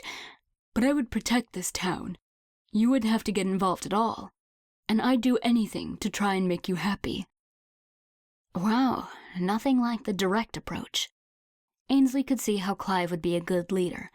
Although he had been a bit of a bully in elementary school, he was certainly brave and usually honest. And he had obviously grown up to be a more thoughtful person. She knew she was not the mate he would choose either, though the way he was staring at her breasts made her think it wouldn't be such a sacrifice for him.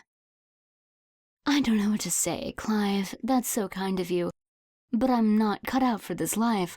Why don't you just ask the pack to vote you as the alpha? Clive sighed and smiled grimly. It doesn't work that way, Ansley. There was an awkward silence. Well, it is nice to see you again. What are you doing with yourself these days? She asked, trying to steer the conversation in a more friendly direction. I'm the sheriff. Following in your dad's footsteps. That's really nice. How's he doing? He's fine, Clive said abruptly, obviously not in the mood for small talk. Ainsley, if you change your mind, or if you ever just want to talk about it, call me. He pulled a card out of his pocket and thrust it into her hand. I know you don't think of this town as home, but we're your family. There's good people here. We deserve to hold our traditions. Please promise me that you'll at least think about my offer. Ainsley nodded. When he put it that way, she couldn't help feeling kind of selfish. Clive reached out and touched her shoulder. His massive hand made her feel small. It made her wonder about the size of his other parts. She looked away, terrified that she might draw his alpha without meaning to. He pulled back, and she looked up at him carefully. Maybe I'll see you in town. How long are you here? Just long enough to get my parents' house on the market. I'll be sure to patrol, make sure you're okay. Why did everyone seem to think she needed protecting? I'll be fine, Clive, but thank you. The lights blinked, signifying that it was time to go in for the lecture. Clive took a deep breath. Ainsley smiled. You don't have to attend the talk, Clive. I'll see you later. She reached up and pecked his ruddy cheek. Okay, Ainsley. Talk to you soon. He smiled a relieved smile, winked at her, and strode away. She smiled, smoothed her dress over her hips, and tucked her hair behind her ears. She knew her dress wasn't wrinkled, and that her hair looked better when she let it hang loose. But the old, nervous habits were just one more thing Tarker's Hollow seemed to bring out in her. Ainsley joined the other attendees as they shuffled toward the door, their orthopedics scraping, zombie-like, on the polished floor. Chapter 17. Ansley stepped through into the great hall and grabbed a seat in the front row. It was habit. She'd always seated herself at the front of the class. It helped her avoid distractions, and it was easier to get called on. She realized once she was seated that maybe sitting in the back would have been a smoother move. But changing seats at this point was probably even less cool than sitting up front in the first place. Julian stood at the front of the room, leaning back on the podium and gazing at her impassively. The rest of the attendees shuffled in and eased their way into their seats. Ansley had fond memories of Scott Hall. Her dad had held his classes here. She remembered curling up under the oversized podium with a book on sick days when her mom had had to man the store. Dad would set her up under there with a big pillow, even a sleeping bag if it was winter. Scott Hall was drafty. She would curl up in the shadows and rest or read a book with a flashlight and listen to her dad talk. Michael Connor was a great talker when it came to literature. He was a showman, really. Sometimes Ansley thought he saved all his talking for Tolstoy and Dostoevsky, leaving him with no more words when he got home. He would begin the semester with the brothers Karamazov. It had funny parts that drew the students in. He liked to read passages aloud and did all the voices, too. When he read Fyodor Pavlovich's speeches, he would simper in a sly, drunken voice, nothing like his usual boom. Ansley usually tried to stay hidden, but sometimes she had to peek out and see her father reading Sweet Alyosha or overbearing Madame Khulakov. Ainsley had been proud of her father. She knew that he was very good at making the scruffy college kids pay attention and read their books, and he made them laugh, too. Some of the girls laughed a little too hard and clutched their books against their boobs in a way that made little Ainsley inexplicably angry. But her father just smiled kindly at them and treated all of them the same. It wasn't until she was older that she realized he was one of the most distinguished Russian lit professors in the country. Important contemporary Russian novelists would visit the school, hoping to gain his favor.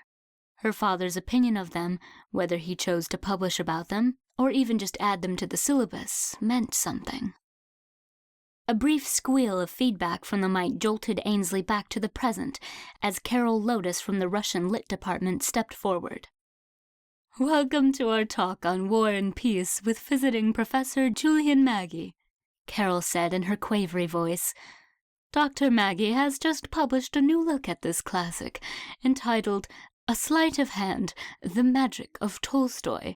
He is here today to share his thoughts on an old favorite." Julian stepped forward with a half-smile. "Who here has read the book?" he asked sternly. There was a pause and a rustling as most of them raised their hands. "I see," he nodded. "And who here has read it in the last 20 years? Ainsley glanced around. All the hands went down except hers and Carol's. Julian smiled. "Then let's begin by remembering the story, and all those names." Everyone laughed. Julian began slowly retelling the familiar story. Counts and princesses, Rostovs and Bezuhovs and Bolonskis, wooed and wed and fought and schemed. They made assumptions and learned better. Saw opportunities arise and failed to seize the day, and finally things came together for the worthy, mostly. Ainsley enjoyed his interpretation. It was meant as a summary, but in what he shared and what he left out, she felt that she learned a lot about Julian. And she liked what she learned. He had a dark way about him with his half-smile, but Julian focused on the battle of good and evil, the effect everyday people have on history, and the importance of family in his run-through. Ainsley began to daydream, just a little. Her eyes went to his thin lips and the smooth line of his jaw. He looked like a prince himself.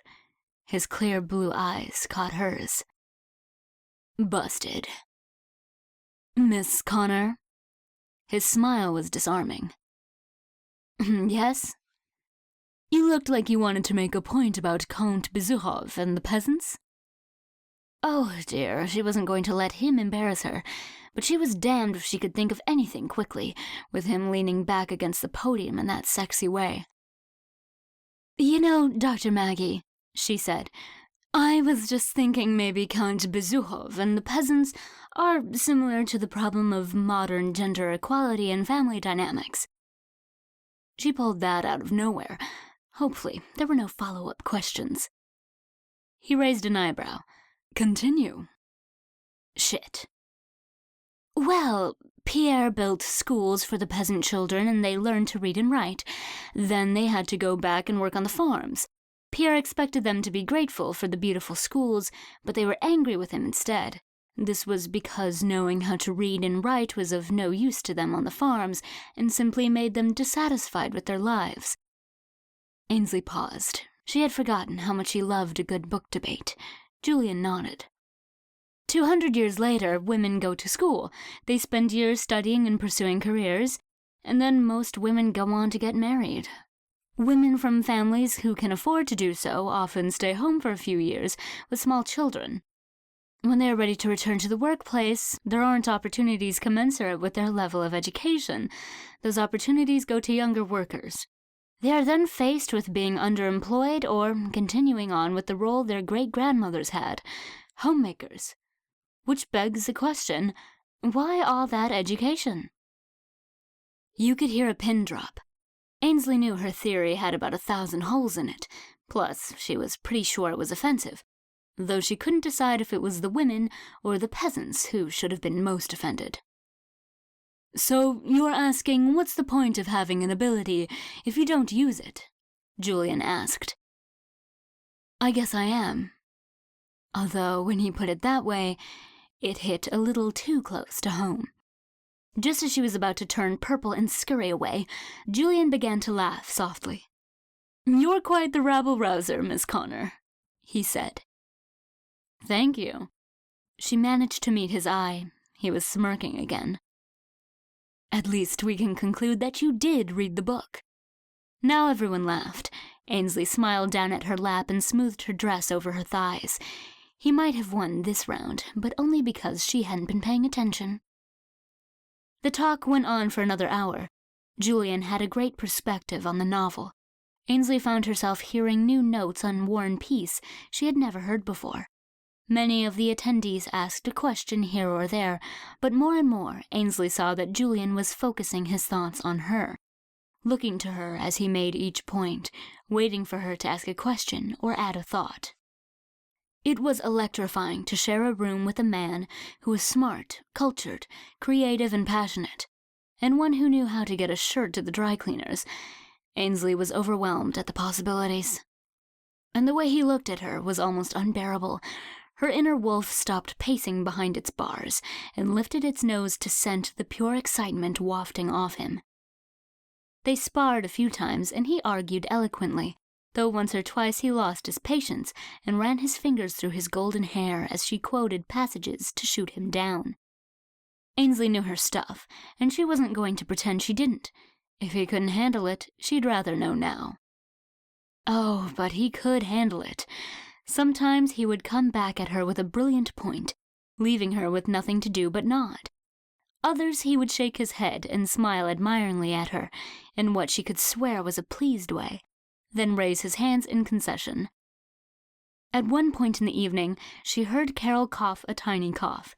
They stopped their latest argument just as Carol rose and spoke. This was a real treat for all of us tonight. For anyone here who didn't know it already, I'd like to explain that Miss Connor in the front row is the daughter of the late Professor Michael Connor. A murmur rippled through the crowd. I think you'll all agree she is cut from his cloth. I don't know when we've had a more spirited discussion at one of our campus talks. She stopped to smile at Ansley and then at Julian, who bowed his head in acknowledgement and began to clap his hands. The rest of the crowd joined in. Ansley blushed and shot him a look that said she would get even with him. At any rate, I know it's getting late, Carol said. Thanks again to Dr. Maggie, and please don't forget to grab a flyer in the lobby about our upcoming series of campus talks. Chapter 18. The audience shuffled toward the exit. Julian leaned forward, and Ainsley's heartbeat sped as she realized he wanted to continue their conversation privately. But before he could take the first step in her direction, Carol Lotus strode over. "Oh, Ainsley," she wavered. "It was just like listening to your father, the way you talk about Tolstoy." "Thank you, Carol," Ainsley said, trying to hide her disappointment at losing her moment alone with Julian. "We all miss him so much." "Tolstoy?" Ainsley asked. Carol looked confused for a moment, then realized Ainsley was making a joke, and managed a weak smile. Ainsley felt a pang of regret for the older woman. She had been close with Ainsley's dad, and was obviously still dealing with the loss. Ainsley was just so tired of going through the same song and dance every time she talked to someone in town. They all knew she hadn't spoken to her parents in years. She hadn't been there near the end, and bringing it up sometimes felt like they were just rubbing salt in the wound. Seeing Carol reminded Ainsley that her parents were important to a lot of people, and many of them had their own reasons to grieve. It wasn't always all about her. Ainsley made a note to not be such an insufferable bitch to people who cared about her. Carol looked around surreptitiously. Ainsley followed her gaze. Julian was thumbing through his notes slowly at the podium, as though he was looking for something. Or maybe he was biding his time, waiting for Ainsley. Her pulse quickened. Carol cleared her throat and continued. "Well, it was a pleasure to see you, Ansley. You know, I remember when your dad let you nap under that very podium when you had the flu. I gave you my cough drops, and you said they tasted like candy." "Oh, yes, and that little box with the wax paper was so fancy," Ainsley laughed. "Ainsley, we haven't had the time, or, frankly, the heart, to clear out your father's office." She put a hand on Ainsley's arm. "Would you be interested in looking through his things? I know there are some personal items. And maybe you'd like his copies of the classics." There was a lump in Ainsley's throat.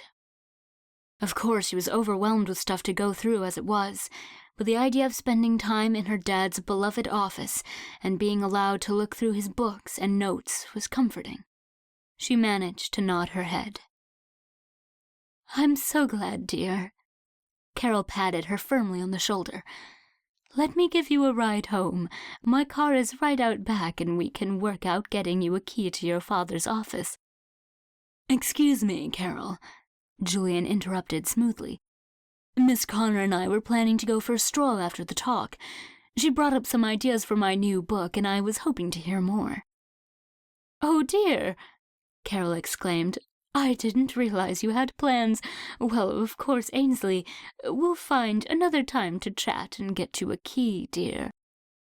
"Thank you, Carol," Ainsley said, after throwing a dirty look at Julian behind Carol's back. He just gazed back at her calmly with that insolent half-smile. Carol gave her arm one last squeeze and headed out to the hallway to clear up paper cups and turn out the lights, as she always did after campus talks. Ainsley turned to Julian. "What was that about?" she whispered angrily. He gave her a lazy smile, then closed the distance between them in a long stride. She could feel his breath on her neck and couldn't make herself pull away, even though she thought she should want to. "I'm sorry, Miss Connor," he said in her ear. "Were you hoping to reminisce about cough drops and go moon over your father's books?" Ainsley was speechless. "That's not why you came here, and it's not where you want to go after, is it?"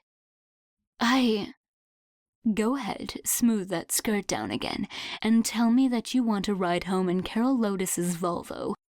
His warm breath on her neck was shattering her concentration. He slid his hand down to the small of her back and led her to the podium. He touched a finger to her chest, just above the cleavage. Her skin tingled in response. "Stay." He gathered his papers and neatly arranged them in his leather briefcase. He turned to her and snapped it shut. "Come on," he said. "Let's go for a walk." Wordlessly, she tucked her hair behind her ear and followed him. Carol waved at them enthusiastically from under the card table, where she was gathering dropped paper cups. "Do you need some help, Carol?" Ansley asked, almost hopefully. "Not a bit. I'm just about packed up here.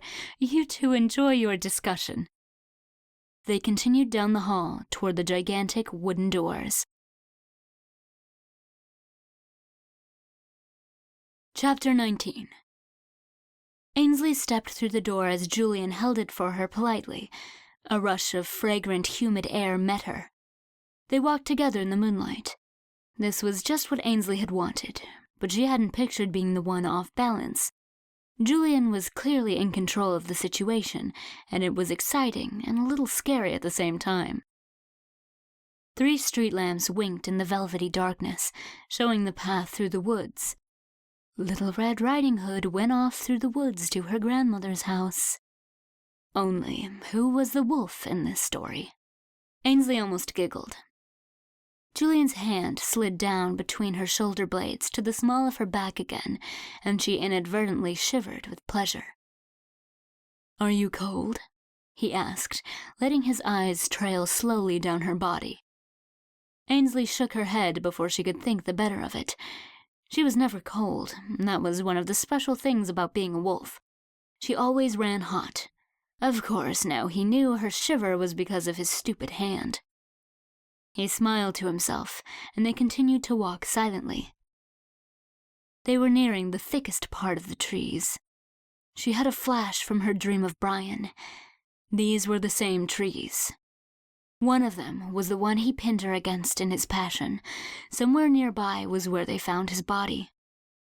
She shivered again, this time not from Julian's touch, and pushed the thoughts out of her mind. She had spent a decade trying to forget that day. She was very good at it. Julian began to trace tiny circles on her back with his thumb, drawing her attention back. Around and around, until all she could think of was his touch, and imagine it elsewhere. She stole a glance up at him. His cold blue eyes locked with hers. She willed him to toss his briefcase to the ground, wrap his thin fingers around her shoulders, and pull her in for a kiss. He didn't. Instead, they walked on a few more quiet minutes, his circling thumb creating an agony of anticipation. Ansley was consoled when her wolf smelled Julian's excitement rise and heard his heartbeat thunder. At least she wasn't the only one feeling this way. They reached the fork between the path in town and the path to the house for visiting professors. She paused, knowing that they should part ways here. Julian moved her firmly toward the path home. "I'm coming home with you," he said, matter-of-factly. Ansley felt a tiny thrill of victory. It was followed immediately by a stab of panic. The house was a mess of papers, and though it looked better after today's work, she wasn't about to entertain there. Plus, there was something about taking a guy to her parents' home at night. It felt all wrong. She stopped walking. "Julian, I'm sorry, but we just met." "Please," he whispered. "I've never met anyone like you. We're so alike. I know you feel it too." His sudden sincerity was disarming. She looked up at him, and he gazed back with a longing in his eyes that tugged at places inside her. "Who else is staying at their house?" she heard herself ask. "Just me." "Let's go there." An odd look flitted across his face for an instant. Before she could interpret it, he took her hand and marched her down the path to Thayer. She felt like an errant child being dragged out of a store. The idea of it made her want to giggle again. But Julian was so serious, she knew it would only delay their progress, and Ansley wasn't sure she could handle a delay. They flew up the mossy stone stairs of the old house. The overhang of the cedar shake roof made the stone cottage look like something out of a fairy tale. "My, Grandma, what big eyes you have." As she usually did in intense situations, Ansley worried a little about holding her wolf. It wasn't the wolf's time, but this place seemed to be goading it, loosing it enough that it could poke out its snout and revel in the wealth of sounds and smells. And Julian was luring it out. It was fascinated with him, more so than anyone else she'd been with. What was so special about him? Chapter 20. Julian rattled the key into the lock and flung open the door. There was a large sitting room encircled by arched leaded glass windows. A low fire crackled in the fireplace. Soft oriental rugs carpeted the floor. Julian dropped his briefcase and shut the door behind them. It was the first time he had broken physical contact with her since they'd left Scott Hall. She stood in front of the fire, suddenly less sure she was making the right decision. When he turned back to her, she felt nervous. He smiled. "Would you like a glass of wine?" She shook her head shyly. He stepped out of his shoes and slipped off his jacket, hanging it neatly on the hook by the door. "A cup of tea?" She shook her head again.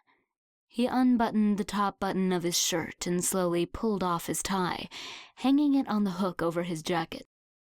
Ansley licked her lips and smoothed her dress over her hips. "Then let's get those shoes off," he suggested, gesturing to the inglenook benches on either side of the fireplace. Ansley perched on one of the benches. Julian knelt at her feet and slipped off one sandal and then the other, his lips turned up in admiration. She wasn't sure if it was because he recognized the expensive shoes or he liked being on his knees between her legs. She hoped it might be both. He placed the sandals carefully under the opposite bench. Most guys would have thought it cool to hurl her shoes across the room in passion, or they might have carelessly put them on the threshold of the fireplace, and she could either ruin the moment by moving them or spend the whole night with a nagging worry that they might end up on fire. Before her nervous brain could find something else to think about, he turned back to her. "Is that better?" he asked. Ansley nodded. She couldn't remember the last time she'd been so quiet. "Good girl." He reached up and smoothed the fabric down over her thighs with a playful smile. She stared wordlessly at his hands as they gently but firmly caressed her through the thin dress. "So soft," he mused. "No wonder you're constantly smoothing your skirt down. I could do this all night." Waves of longing coursed through Ansley. She wanted to tangle her fingers in his hair and pull him to her. She wanted to unbutton his shirt and lick his chest. His hands never stopped their slow stroking, but her wolf could hear his pulse hammering, and it pawed at the bars, claws scraping. Ansley closed her eyes and took a careful breath. "Slow down, be careful. It shouldn't be this hard so soon." The wolf drew back a little. Ansley opened her eyes. Julian had stopped stroking her thighs and was looking up at her. "What's wrong?" "Wasn't that a terrific question? Gee, Julian, I'm sorry you're making me so hot I can't think straight, but I can't really let go because I might turn into a giant wolf and maul you." "Nothing." "Ansley, you're a very sexy young woman." His hands went back to her thighs. "And you'll have to forgive me for trying to seduce you. Of course, we don't have to do anything you don't want to do." But as he spoke, he slipped his hands under her dress and firmly pushed it up instead of down. "It's just that you seem to have cast a spell on me, and I'm helpless before you." His hands were on her bare skin now, and he gently pressed her thighs apart. He knelt up and moved between her legs to look right into her eyes. "Now, Ansley, tell me, do you want to go home?" She licked her lips, and he leaned slowly forward and brushed his own lips against them. The effect was immediate. Her heart pounded in her chest, and she could feel his pulse reverberating through his kiss. She arched her back involuntarily, and he wrapped his arm around her, cradling her as she moaned against his mouth. In one smooth movement, he stood with her in his arms. Then he carried her to the bedroom. He sat her gently on the coverlet at the edge of the bed. He knelt again and turned her slightly, then slowly tugged down the zipper of the back of her dress. She could hear each tooth release.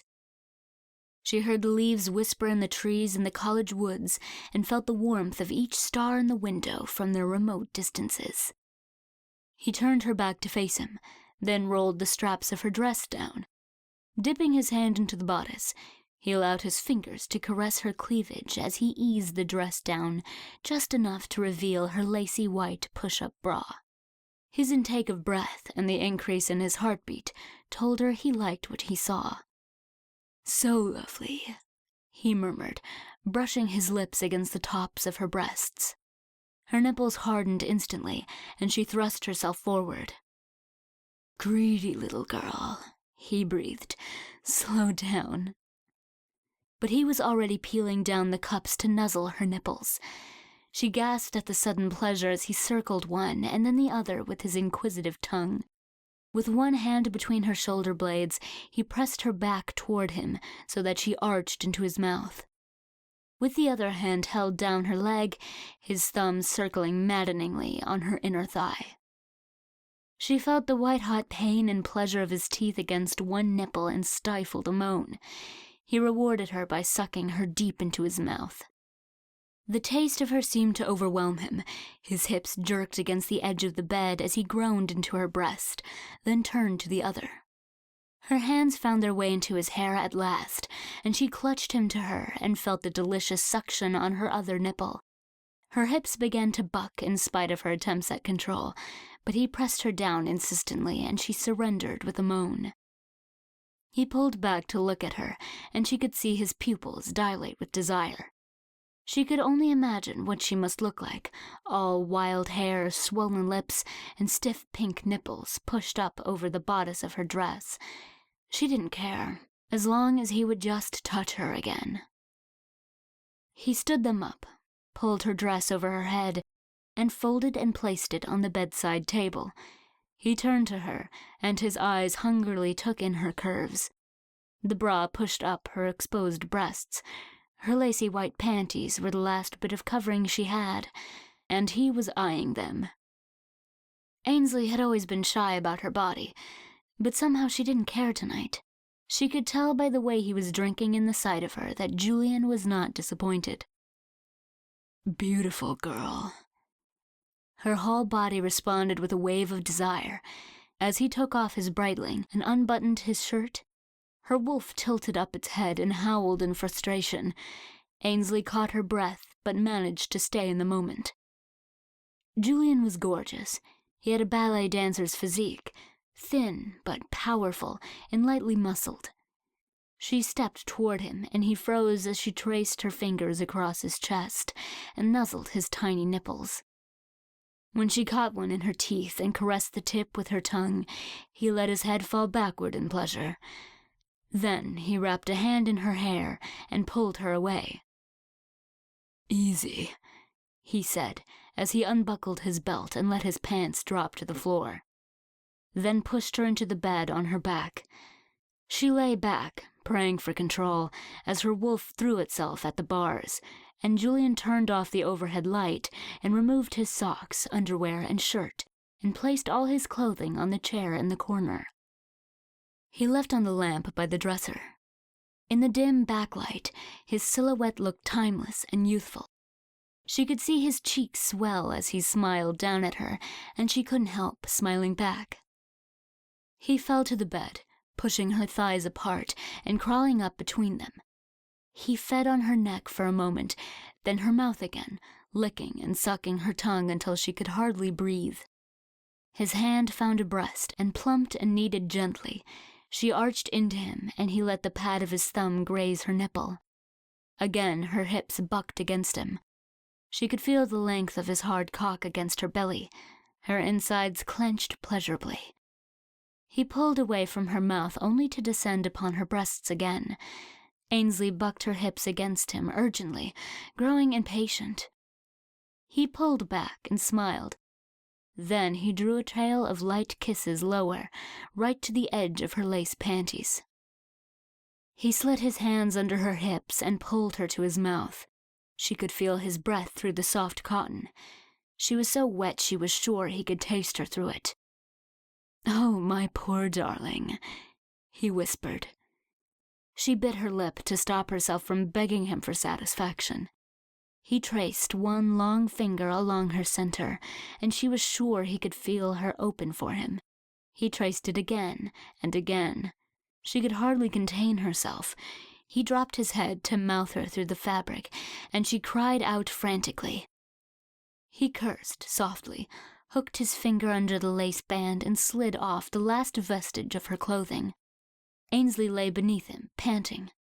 She didn't know what he would do next, and she didn't care, so long as he touched her again right away. Julian didn't disappoint her. He pushed her thighs apart and studied her glistening pussy with ravenous eyes.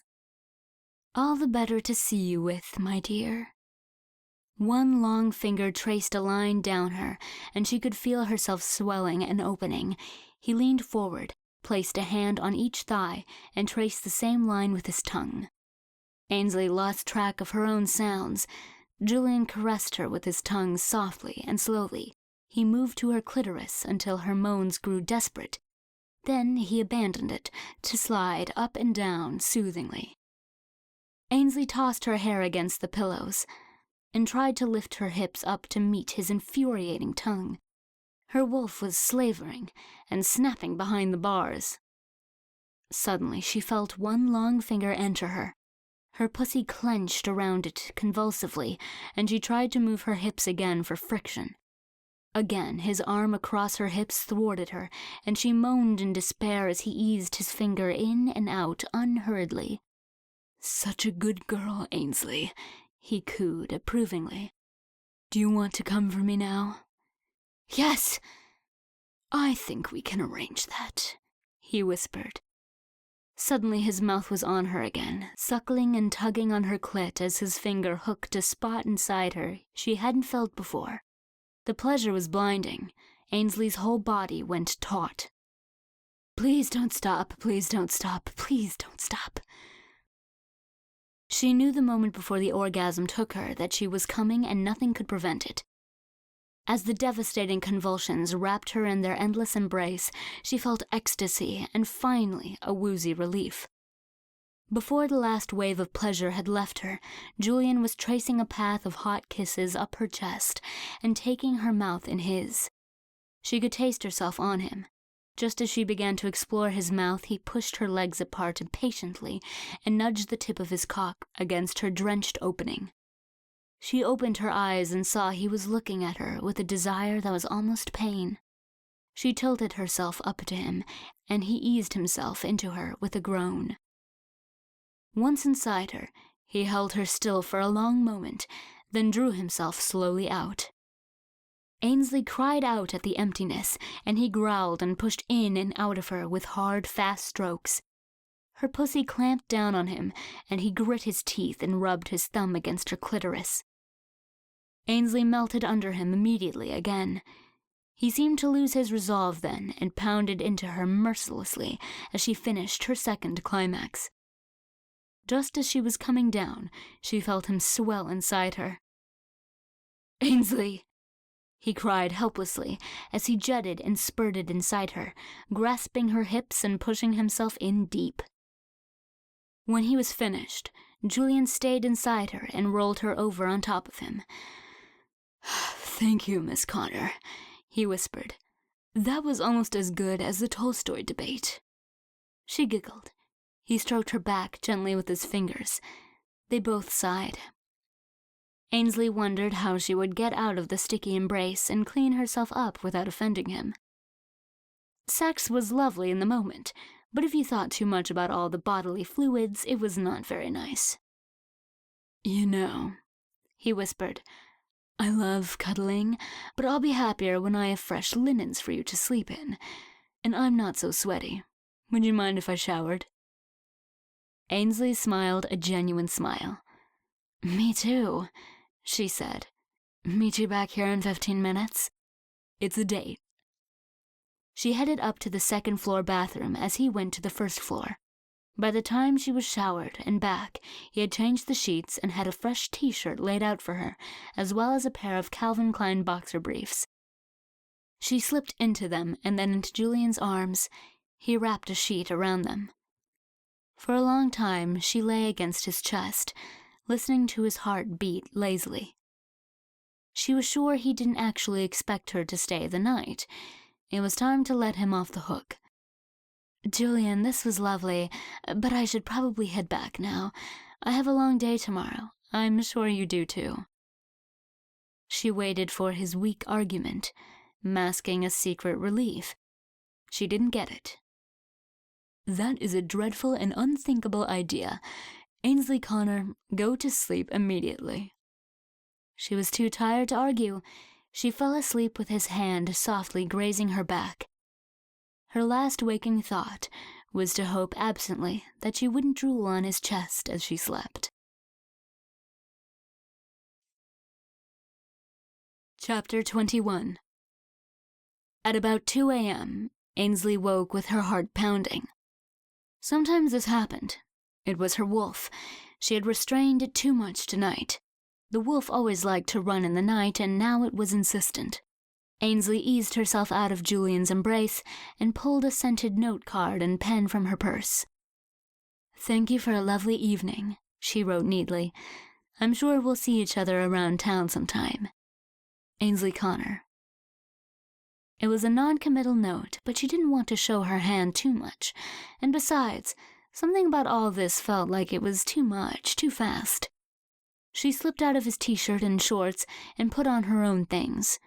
Her poor dress, she was really going to have to go shopping tomorrow. She headed out into the woods at a swift walking pace. By the time she got close to home, she was trotting. Once the wolf got going, it liked a long, loping stride. Ansley was a little worried about what that might look like if she bumped into anyone in town in the middle of the night. Though what anyone who wasn't a wolf would be doing out at 2 a.m. in Tarker's Hollow, she could not begin to imagine. As she pulled out of the woods behind her parents' house, she immediately sensed that something wasn't right. Then she saw it. The back door of the Connor house was wide open. Ansley Connor did not leave doors open. A shiver went through her, and her wolf's hackles lifted. She slowed her pace, and her inner wolf pricked up its ears and lifted its nose to the breeze. From inside the house, she heard a tremendous howl. Episode 2. Chapter 1. The back door of the Connor house was wide open. Ansley Connor did not leave doors open. A shiver went through her, and her wolf's hackles lifted. She slowed her pace, and her inner wolf pricked up its ears and lifted its nose to the breeze. From inside the house, she heard a tremendous howl. Chapter 2. Ansley sprinted across the open space between the woods and the back of her house, following the sound of the howl. Anger ripped through her body, bringing her wolf dangerously near the surface. Who would dare invade her family home in the middle of the night? The howl told her it must be a wolf. Given their obsession with lineage issues, maybe it was finally time for her to pull rank. Someone was going to be sorry. She bounded up the back steps 2 at a time and burst through the open kitchen door. A familiar smell hit her nostrils as her feet touched the linoleum floor.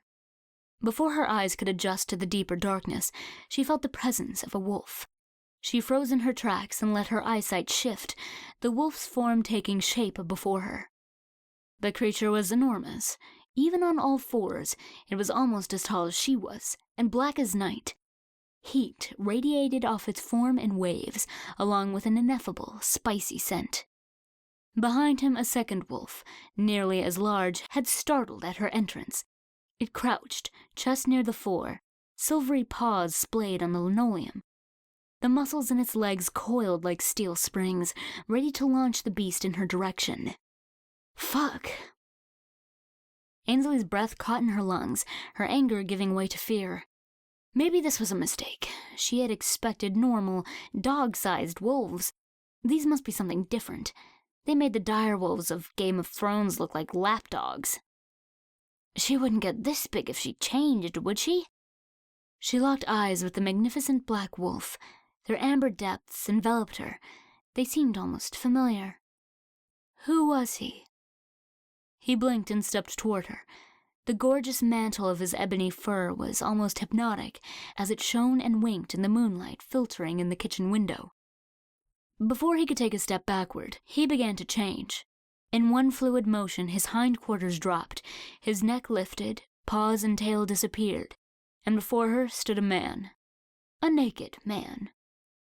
The dim light played off his chiseled body, accentuating the contours of each muscle. Though he was smaller than his wolf, he was enormous. Again, Ainsley's breath caught in her throat. Her eyes moved back to his.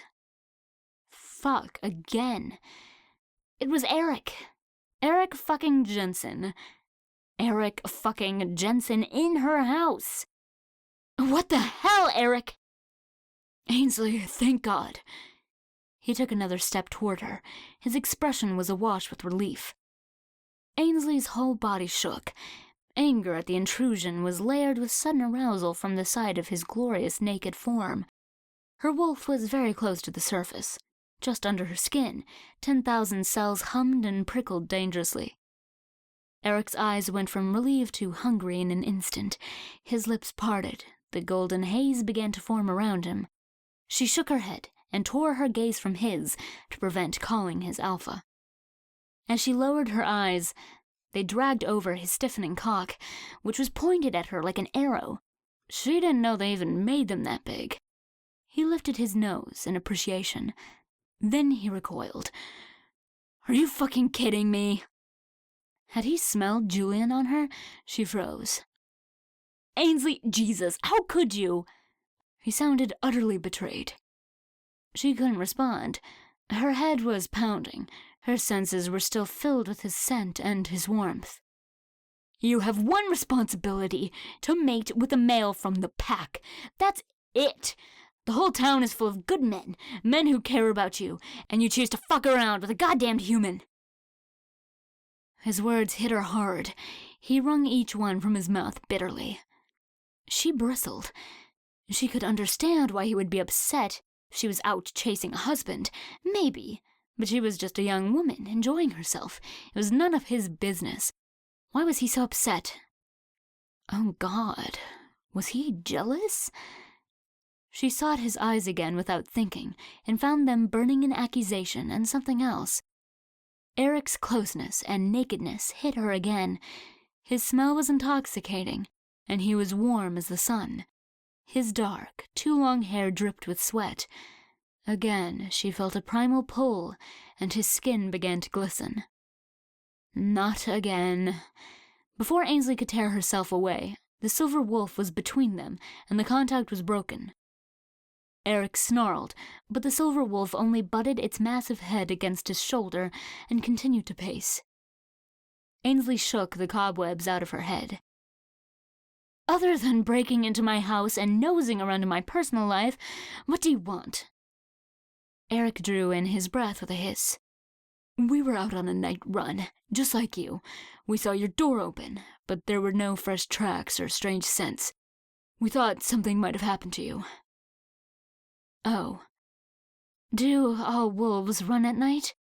That's the first thing you're worried about? I was never sure why I wanted to run at night. He sighed and ran a hand through his hair. Ainsley, you really don't know what's going on here, do you?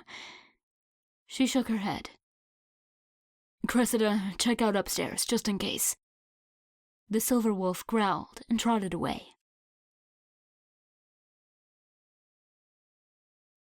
Chapter 3. Ainsley kept her gaze averted. She couldn't afford to take any chances now that their chaperone was gone. It seemed she was developing a hair trigger with this alpha drawing thing. May I? Eric gestured to a box of her father's old jeans on the table, waiting for goodwill. Ainsley nodded and smiled to herself. When she heard the hiss of his zipper, she looked up carefully. The jeans hung low on his hips. Her father's physique had been quite different from Eric's. She tried and failed to ignore his rigid abs, bulging biceps, and the wide planes of his chest. There was something to be said for manual labor. Tea? She asked. Sure. So what's really going on? Please enlighten me. I don't see how an inn and a highway are really going to change the way of life in a town as old as Tarker's Hollow. She busied herself washing out the old copper kettle. Do you know how the pack works?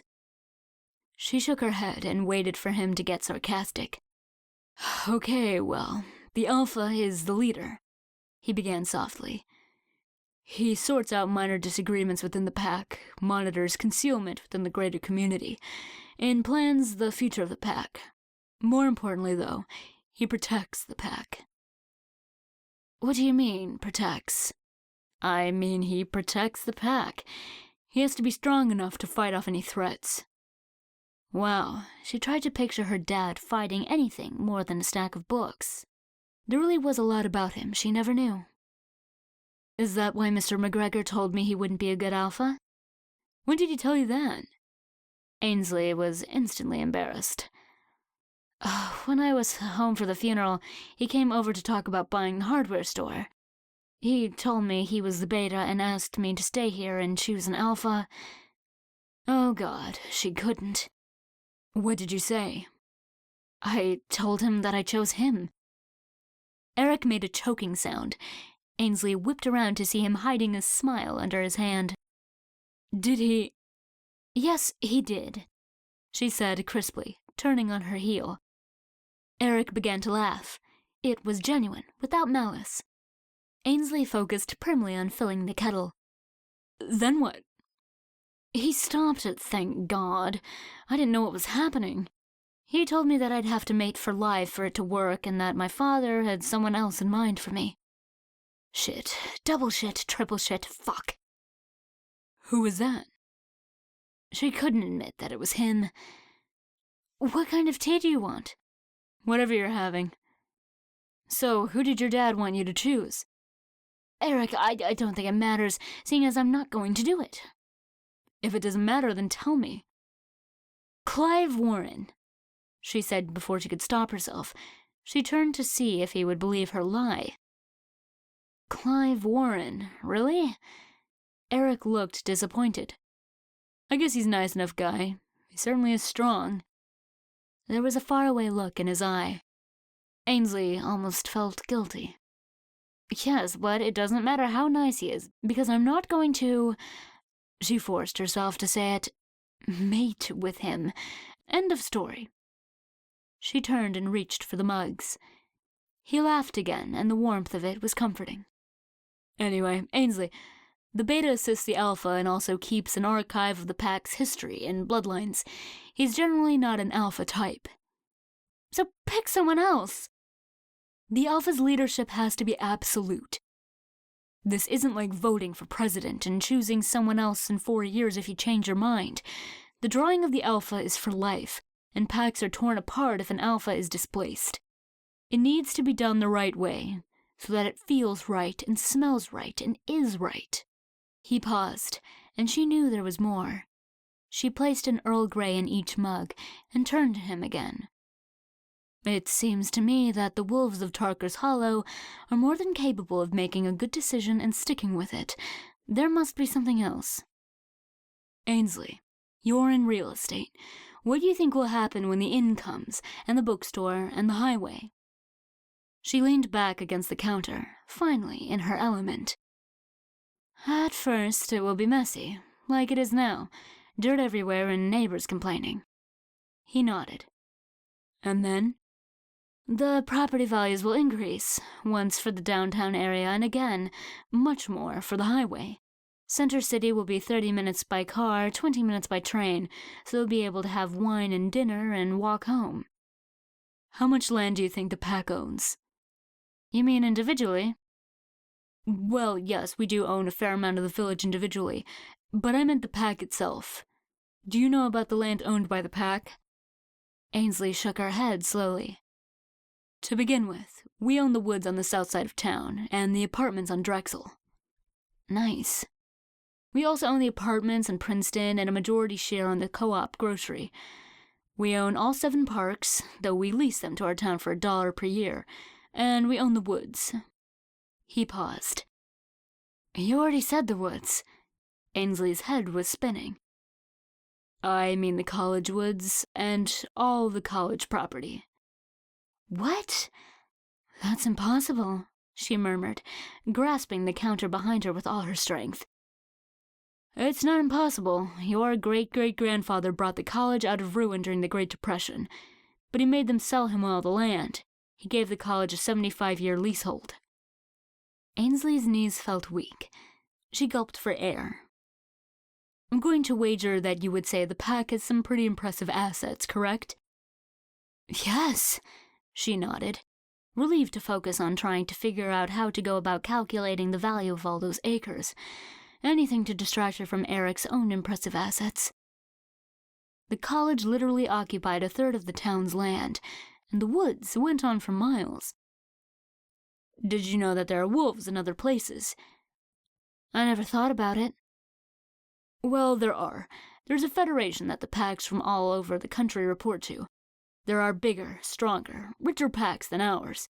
But with our land rising in value and that leasehold coming to an end, we're becoming more interesting. So, if we have no alpha, we become vulnerable. Young wannabe alphas from all over will come to try their hand at taking us. The Federation will step in to protect us. A dark look crossed his face. Isn't that a good thing? By protecting us, I mean that they will send in new leadership. But that's perfect. I told you, wolves don't work with assigned leaders, and the Federation doesn't take chances. They will break up this pack and scatter us so we don't rise up. They will raise our land and turn Tarker's Hollow and the college woods into new construction and strip malls. Then they'll lease it out or sell it off, and it will all be gone. Chapter 4. Gone. A barrage of scenes from Tarker's Hollow flooded Ainsley's mind. Her bare 4-year-old feet slapped the old sandstone sidewalks, the trees forming a warm green ceiling above. Young Sadie Epstein Walker waved at her from across the street, where she was pruning the pinkest roses in the world. Mrs. Lee, the librarian, greeted her quietly and slipped her the next Nancy Drew book while her mother pursued the mystery section. The smell of the moist earth filled her nose as she picked blueberries at Penny's house, putting as many of the tangy sweet berries in her mouth as in her bucket. Pine needles squeaked under her feet as Brian Swinton chased her into the college woods. Even to this day, the sound of the fire horn was the same. Sadie Epstein Walker was still gardening in her floppy hat. The trees embraced each other over the streets and dappled the sidewalks with green shade. Could this be wiped away so easily? She opened her eyes. Eric was gazing at her with a look of naked sympathy. Did he realize she loved this town in spite of everything? Did he know how much it hurt her to go? That turned her thoughts to Brian again, and her heart iced over. I'm sorry, Eric. I really am. But I'm not a wolf. I'm just not. He stood angrily. At that moment, the silver wolf appeared. 1 second its shoulders rolled under a pelt of silvery fur, then during a single step it transformed into a young woman. Ainsley caught her breath in shock. Would she ever get used to such a thing? Not changing was so difficult. How did they make changing look so easy? The girl sniffed and threw her head up proudly. Naturally, she was naked. Tousled blonde hair skimmed her thin shoulders, but didn't reach her small, perfectly shaped breasts with their tiny pink nipples. Ainsley could see each of her ribs under her tawny, flawless skin. She was tall and lean, the opposite of Ainsley's softer, darker look. Running at night, my ass. The way the blonde was hanging on Eric gave Ainsley a clue as to what they were really up to. She could see why Eric would choose this beautiful wolf. She was lovely and bringing with a relentless energy. For a fraction of a second, Ainsley met the she-wolf's eye. To Ainsley's horror, the girl's skin began to shimmer. Her luminous brown eyes widened and her lips parted. Her hand dropped from Eric's shoulder.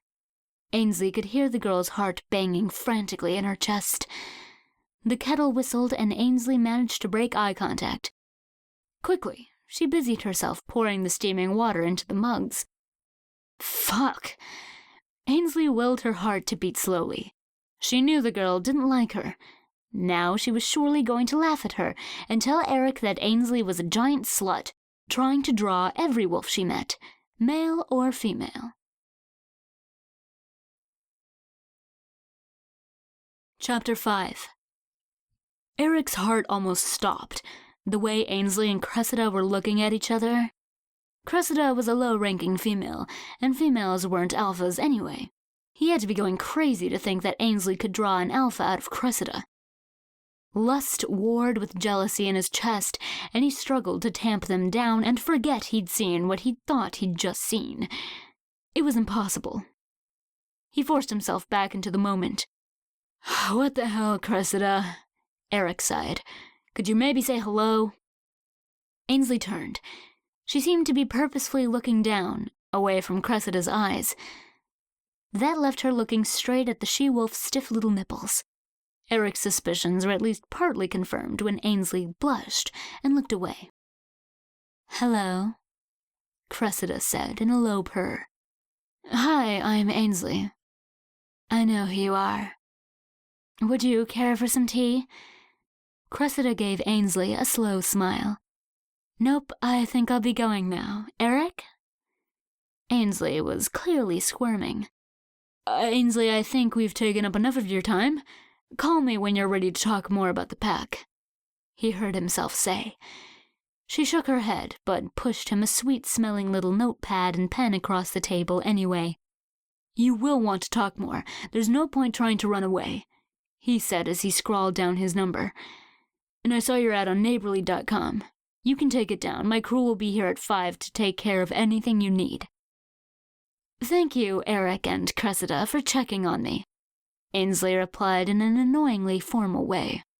And I would appreciate your help tonight, Eric, thank you. Cressida, did you find anything amiss in my house? Cressida shook her head, puzzled. There were some books all over the floor in your dad's sitting room, but I assume you're just going through them, right? Were they stacked neatly?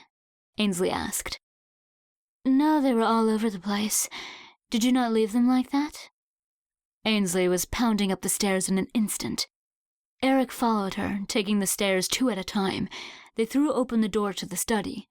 There were books everywhere, spread across the floor in a single layer. Did your dad have any valuable books? He asked. Ainsley dropped to her hands and knees and scanned the titles frantically. Eric tried to keep his mind on her search and away from her ass and her unbelievable smell. In this position, he could take her hips and plunge himself into her. To hell with the books. To hell with the house. To hell with Cressida. I'm not sure if anything is missing, but I can see at least $50,000 in books right here on the floor. Cressida whistled in admiration. What could they have wanted? Ainsley asked plaintively. Eric was at a loss. Cressida, Eric finally said. I'm staying here to protect Ainsley. Do you want to stay and take a shift or go and get McGregor? Eric stood, and Cressida was instantly draped over his shoulders. For some reason, it annoyed him. He fought the urge to push her off. I don't need your protection, Ainsley retorted, jumping to her feet. Eric, she says she's not one of us. Why should we protect her? Cressida asked. She is one of us. Whether she wants to admit it right now or not, we have to keep her safe. Ainsley closed her eyes.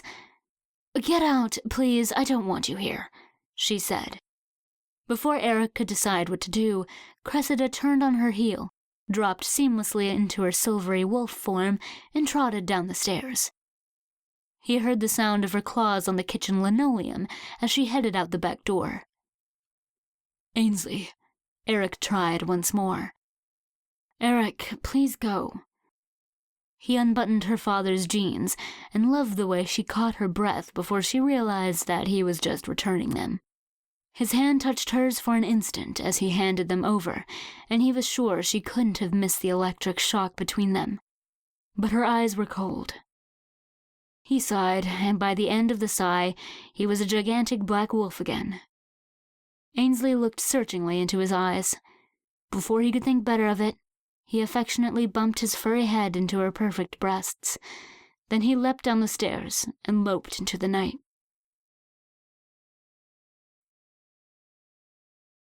Chapter 6.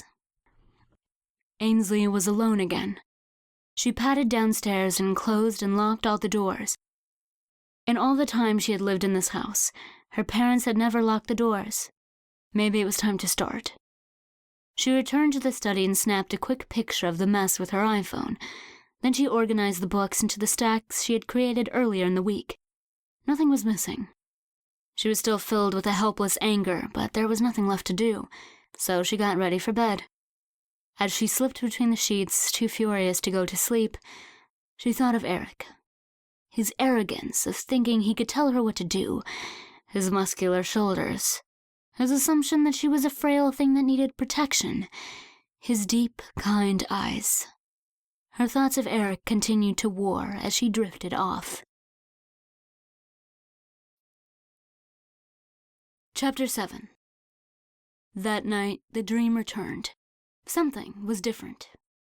Ansley burst off the sidewalk and into the college woods, delighting in the sudden scent of pine as her eyes adjusted to the shade. She could hear Brian's footsteps behind her, so she ran faster. The pine needles could be slippery, but Ansley never fell. Somehow, today, the tree seemed taller and the pine smell more pungent than usual. There was a thunder of footsteps. She looked back to see Julian crash into the woods behind her. The hair went up on the back of Ainsley's neck. This wasn't right. It was supposed to be Brian. She stopped and began to turn back. Julian swung his arm around her and lifted her up to spin her in a wild circle. He seemed so strong. She was practically weightless. Suddenly, she felt like a helium balloon and grasped his forearms, trying not to float away.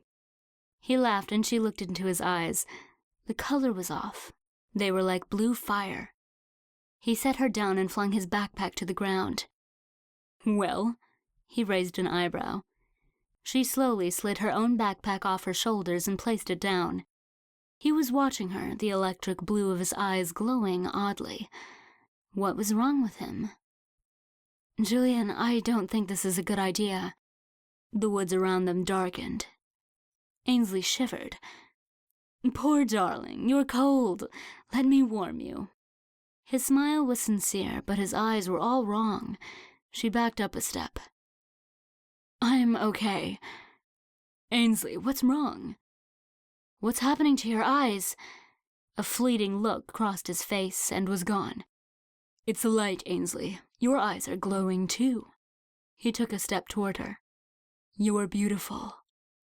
His voice had grown low and hypnotic. It made her heart race.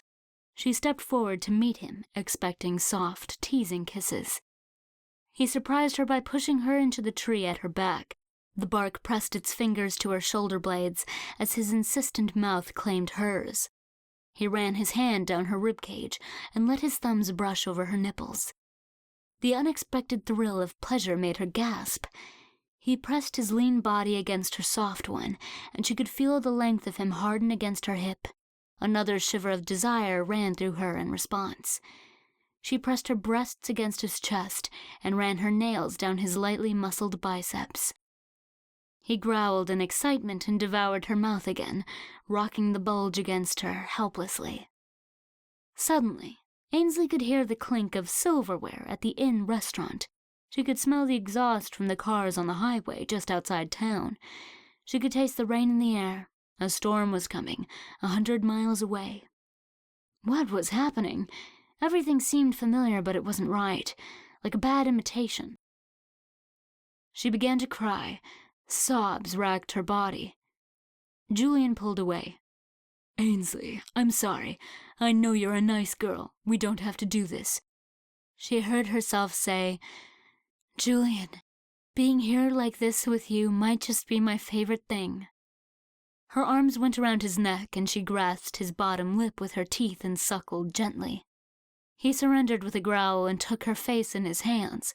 His tongue sought hers. Again he pressed himself against her. A wave of desire coursed over her, and she moaned into his mouth. He swept her off her feet and laid her gently onto a bed of pine needles.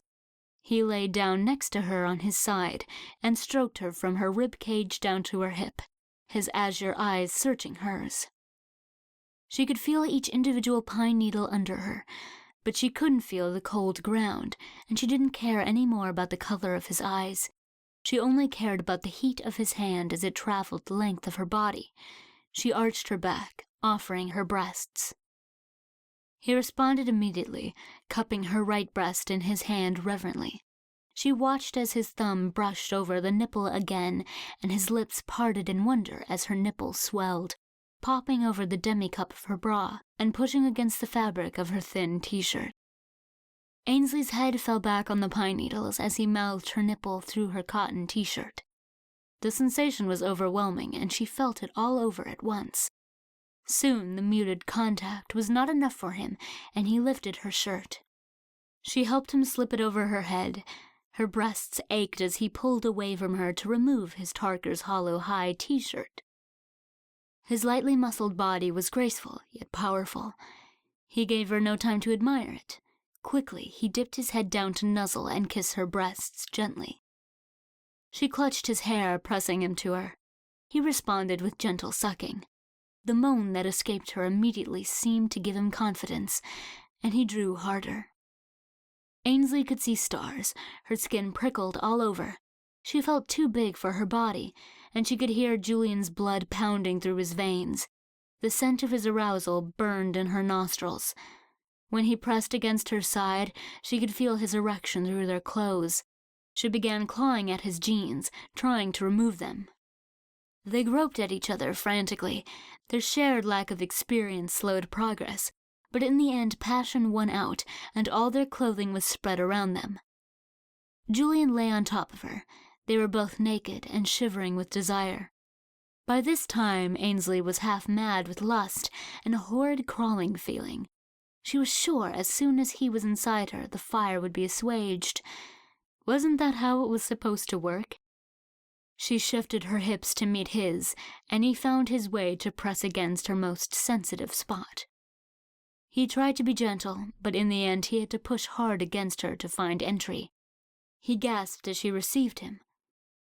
The pain was brief. "Are you okay?" he asked her through a clenched jaw.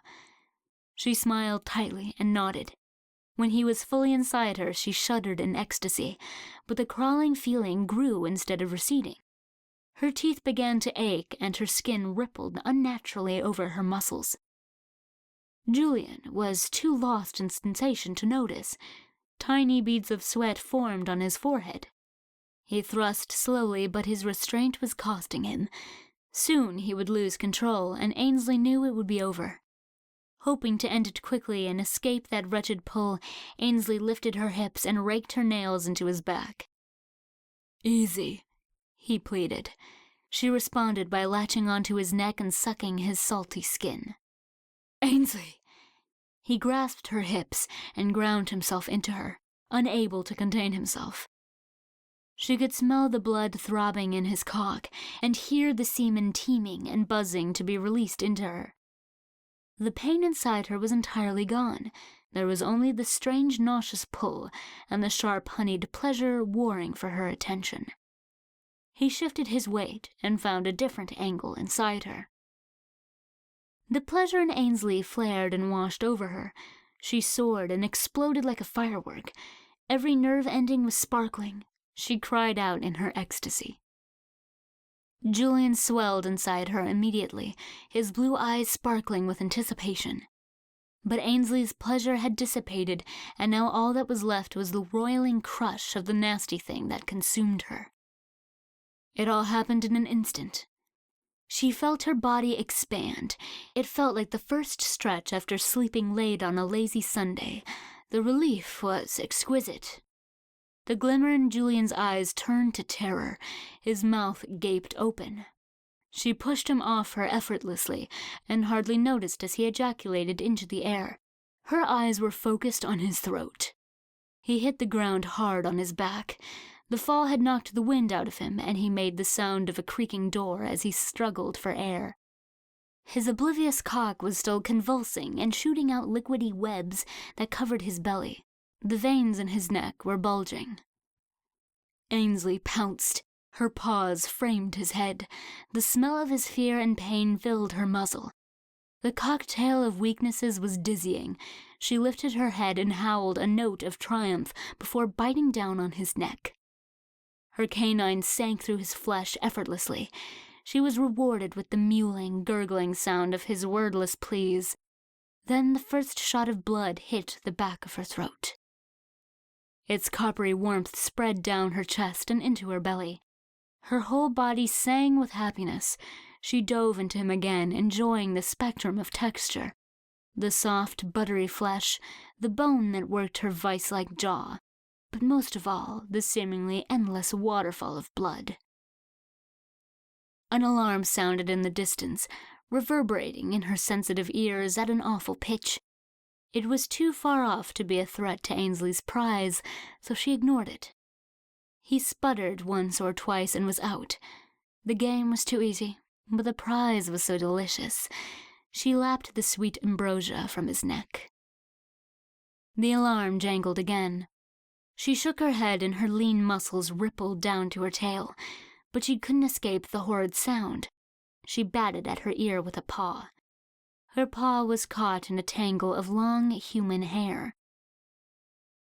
Ainsley startled awake. Her cell phone was ringing from its charger next to the bed. She grabbed it. Julian Maggie. She dropped it back on the bedside table like it was on fire. Ainsley hugged her knees to her chest and rocked back and forth, coaxing her mind back to the real world. Breathe in, breathe out. It was only a dream. The phone jangled again. There was no way she could talk to Julian right now. Chapter 8. Ainsley awoke with a dry throat and a sticky, awful feeling. Sunlight was pouring in the window. What time was it? She leapt out of bed. Ainsley Connor never overslept. She snatched up her phone and noticed a message from Julian. Julian. The dream. She closed her eyes and took a careful breath. It was just a dream. She had been having the dream off and on for a decade. It never changed. Until last night. Was that what really happened to Brian? Usually in the dream she woke up before that part. She had blacked out that day. She didn't remember anything. Was this her subconscious trying to let her know the truth? Ever since she came back to this godforsaken town, it had been one nasty surprise after another. She glanced back at the phone. It was 8:17 a.m. Ainsley couldn't remember the last time she'd slept past 6:30. She made her bed carefully. It was a mass of tangled sheets and overboard pillows.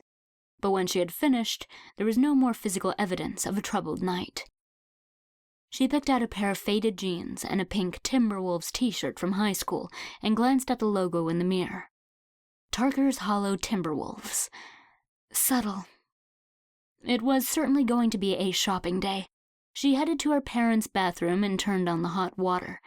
After a few minutes under the heavenly spray of the fancy dual shower heads, Ainsley began to relax. She lathered a loofah with sea salt soap and scrubbed herself until she was pink all over. The scent of cinnamon bun shampoo made the corners of her mouth turn up as she smoothed it into her hair. She remembered the delicious smell of Eric, and her heart thudded. God, he was handsome. The memory of his masculine body and the graceful, sinewy way he moved was almost overpowering. Now that she was safely out of his gaze, she could fantasize all she wanted. What would it be like to be his mate? Ainsley sighed as she imagined curling up under the sheets with him, sliding her hands across his muscled chest and drinking in that heady aroma. It was awful to be so attracted to someone who was so wrong for her. It seemed that he was attracted to her too. Or was it just that she drew his alpha? Clearly, Cressida was more his type. Come to think of it, the nicest guys usually were under the thumb of a mean, skinny blonde. Though Cressida hadn't been as mean as she could have been. Ainsley blushed a little at the memory of whatever had happened with Cressida. She had never had those feelings about a woman before. She wondered what it could mean. It had to be part of the whole wolf thing. Maybe her call to Eric had been strong enough to affect her as well. Thinking about Eric with Cressida was horrible and exciting at the same time. Ansley firmly pushed her thoughts away from it. Could Eric be right about the town? Once again, she wished she had taken advantage of her parents' information while she had the chance. It seemed outlandish that an underground wolf organization existed that was powerful enough to destroy a whole town. But if it were true, which would be worse?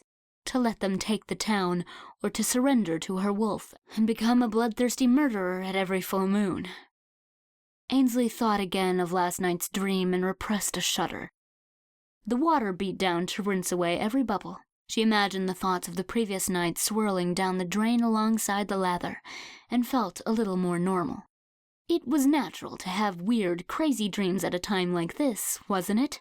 She had lost her parents, slept with a new guy, found giant sexy wolves in her childhood home, and discovered her father's book collection ransacked.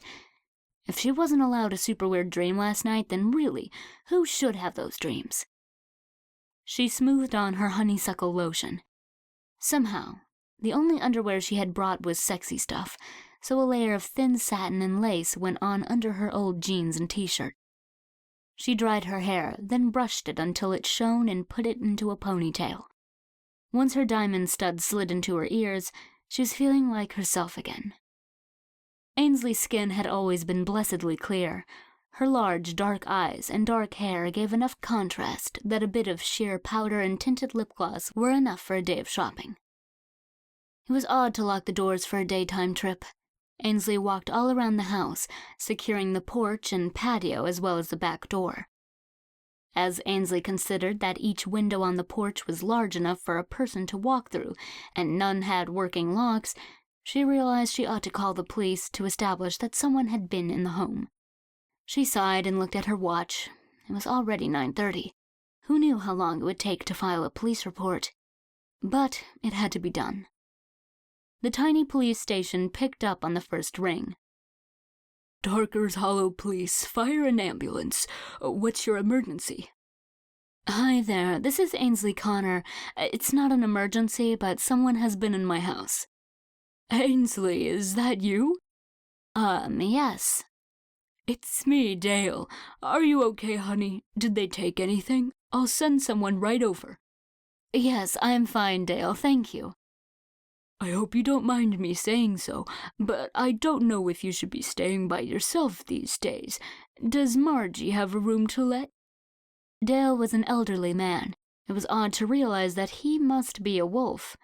Ainsley wondered fleetingly if Margie was a wolf too. She was the proprietor of one of Tarker's Hollow's 2 bed and breakfasts. I'm fine, Dale, really. Tell Lana I said hello. There was a loud chirp-chirp outside as a police car pulled up out front. Ainsley winced. She wished they hadn't done that. No need for Sadie Epstein Walker to have a reason to come bang on the door. Sounds like help is at your doorstep, honey. Stop by the house if you have a minute to visit. She hung up with a little smile. It was such a small town. Footsteps on the front porch reached the door just as she did. Ainsley smoothed down her ponytail and grabbed the handle as the bell rang. The door swung open to frame a trim officer in a navy blue uniform. Her shiny black ponytail shone in the morning sunlight. A look of professional concern was on her heart-shaped face. Grace? Ainsley breathed. No way. Ainsley! Grace smiled and her dark eyes danced. I heard you went to the police academy, but I had no idea you were working in Tarker's Hollow. Ainsley stepped aside to let her in. They embraced impulsively, then headed right for the kitchen just as they had in high school. Yes, they brought me in when Herb Yarnall retired. It's a great feeling.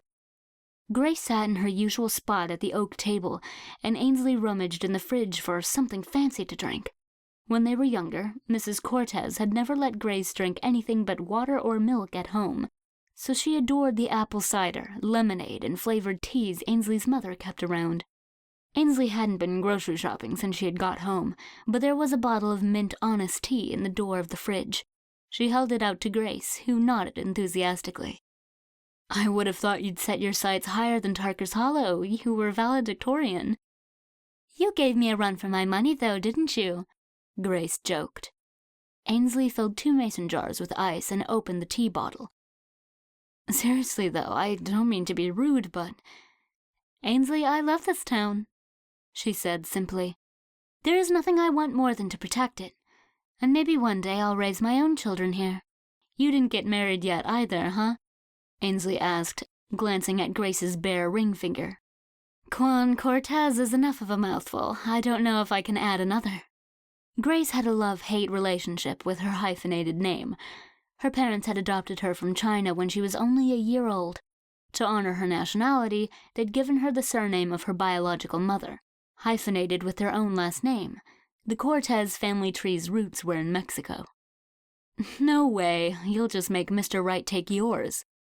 You seriously need to get on Facebook, Ansley. This is embarrassing. How could you be out of touch for so long? You're not one of those Luddite hipster types who don't believe in technology, are you? God, no, Ansley laughed. She was normally never without a phone in her hand and an iPad tucked under her arm. Technology owned her.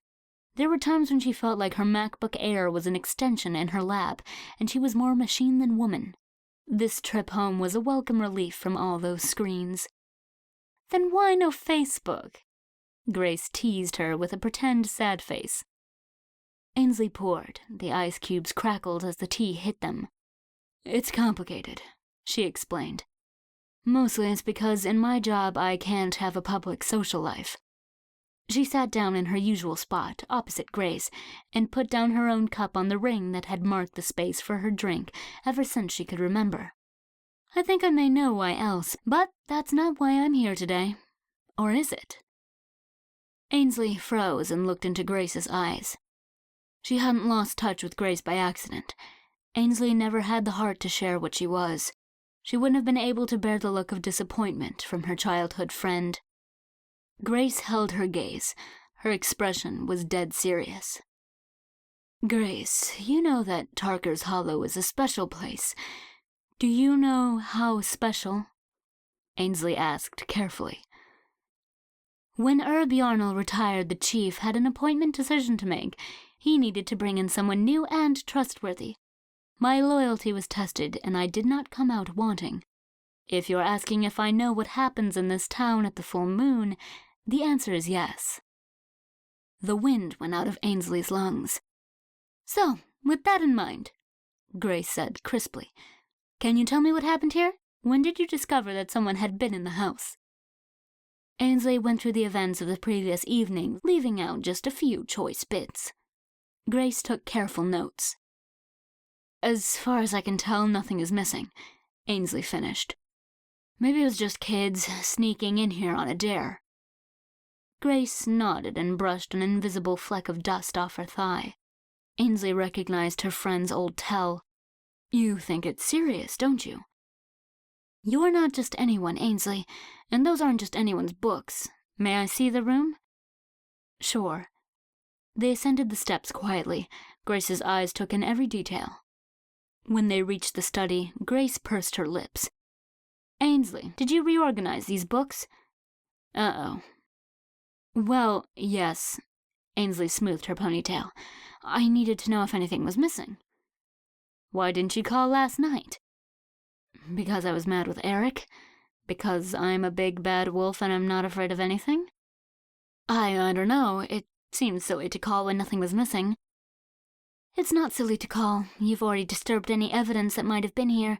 Didn't you stop to think that the police ought to be called to look at it? Or that maybe you shouldn't just go to sleep in the house after finding this? Have you ever seen a cop show on TV? You know what I am, Grace. No, I wasn't afraid to go to sleep. I just wanted to establish that there was an intrusion, just in case. I took a picture of the books with my phone before I cleaned them up. Do you want me to send it to you? Sure, it's better than nothing. Grace handed her a business card. My email's on here. Ansley took the card and slipped it in her pocket. They looked at each other awkwardly for a moment. Is there anything else I should know? Grace asked. If your father had anything special in this room, or in the house, I need to know about it. Keep in mind, I know how important he was, and that I have pledged to serve and protect this town, with all its secrets.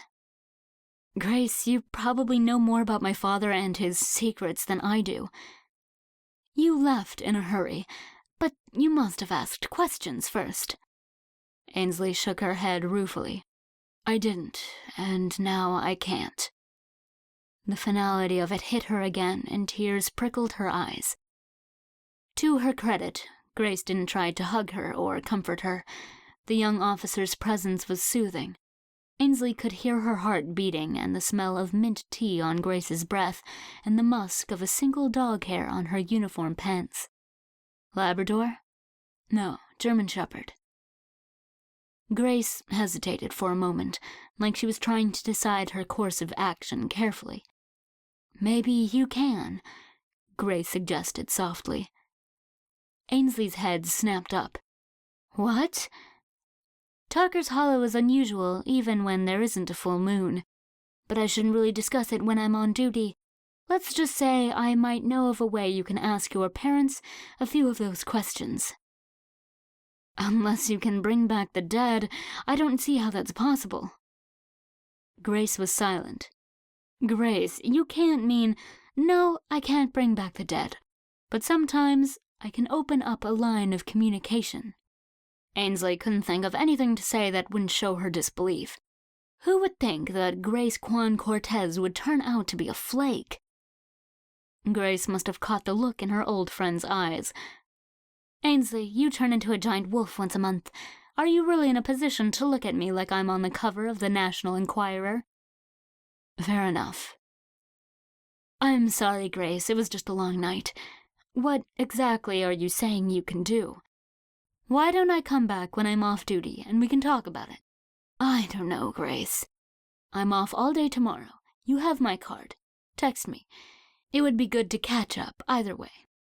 Grace smiled her movie star smile, and Ansley couldn't help smiling back. Chapter 9. Ansley sighed.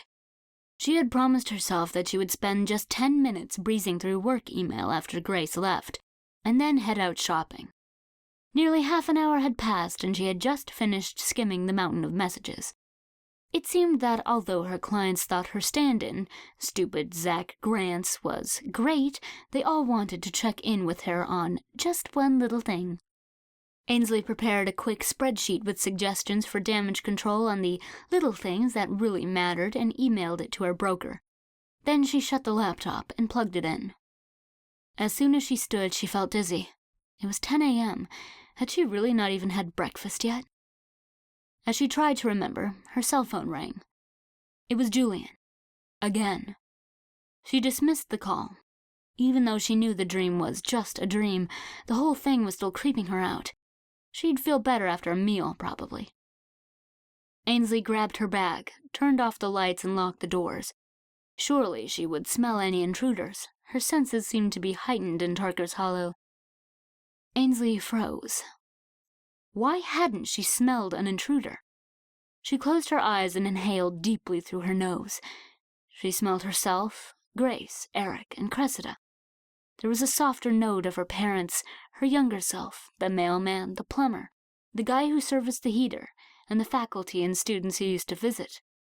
There was nothing unexpected and recent. There had to be an explanation. Was it possible to hide your scent? Once again, she regretted not knowing more about being a wolf. Maybe she could ask Eric when he came tonight with his crew to help her finish moving things. Why did her heart skip a beat thinking about having Eric back in her house? She glanced at her phone again and sighed at the time, then headed outside. Ansley approached her dad's old Volvo wagon with caution. It had as much character as the house, she was sure. On the other hand, it was old as dirt. Her dad had been determined to drive it into the ground. It had almost 200,000 miles on it, and he probably felt it was only halfway there. Once the air conditioning was on and the music was bumping, Ansley began to feel better. She decided to run to the upscale mall half an hour away. She was sure there were shops in Tarker's Hollow she ought to patronize, but sometimes a girl just wanted some anonymity and designer clothes. After an almond croissant and a hazelnut coffee, Ansley felt energized enough to shop. Her heels slapped the marble floors with a purpose as she skirted the leisurely women standing aimlessly through the mall. Ansley's curvy body often made shopping a challenge in the high-end shops in Manhattan. Sometimes she wondered if the whole city were made up of starving ballerinas. She didn't think of shopping as enjoyable, but as a challenge to tackle. However, Philadelphia's storied love of soft pretzels and cheesesteaks perhaps influenced the size choices of shops. It turned out that there was plenty to choose from, over a size 2. Nordstrom was her usual fare for work suits, but somehow nothing seemed quite right. As she headed toward Neiman Marcus, the quirky little cotton dresses with swirly skirts and a boutique window caught Ainsley's eye, so she stopped in. The vibrant colors were almost overwhelming. Manhattanites dressed in a predictable wash of grays and blacks, with the occasional blood-red scarf or power tie. These dresses, on the other hand, were a feast of greens and yellows and cerulean blues. Ainsley paused in front of a dress so pink it made her think of a child's drawing of a birthday cake. "Looking for something special?" the shopgirl said, viewing Ainsley's choice in an admiring way. "Well, I usually dress either for business or for cleaning the house. I've got a little time off, and it seems that I have nothing in between," Ainsley confided, enjoying the chance for little girl talk that didn't involve anything supernatural. "I'm Jamie," she said, "and I know just what you're looking for. Go grab a changing room. I'll bring you a stack." Indeed, they did have just what Ainsley wanted, and even something she hadn't known she wanted. And, somehow, Jamie had known Ainsley's measurements without asking or using a tape. Everything she brought fit like a glove. Ainsley spent a relaxing hour draping herself in light fabrics and lush colors and enjoying the company of the straightforward salesgirl. "Well, I think you cleaned us out," Jamie laughed delightedly as she rang up 2 large bags of playful dresses. Ainsley smiled. It was nice to think that someone as dedicated to customer service as this young woman would be taking home a healthy commission for her hard work and good instincts. Before she left, Jamie suggested the best shops for shoes and which salespeople to ask for. Ainsley couldn't resist giving them a try. Jamie hadn't steered her wrong. Shoe shopping then led to a mani-pedi session at the salon that was highly recommended by the young man at the shoe store. Afterward, she stopped in Victoria's Secret for just a few more nice things. In for a penny, in for a pound, she told herself. But no, it was really time to go. On her way out, she passed David Yurman. The blue topaz cuff that always caught her eye in the window on Madison Avenue was in a display case just inside. It would look perfect with the faux wrap dress she'd just bought. She paused uncertainly, then ducked inside and made one last purchase. Carrying her bags back to her car, Ainsley almost felt guilty. Then she thought about the long hours she put in. Ainsley worked long and hard enough that she literally had no place in her closet for fun clothes.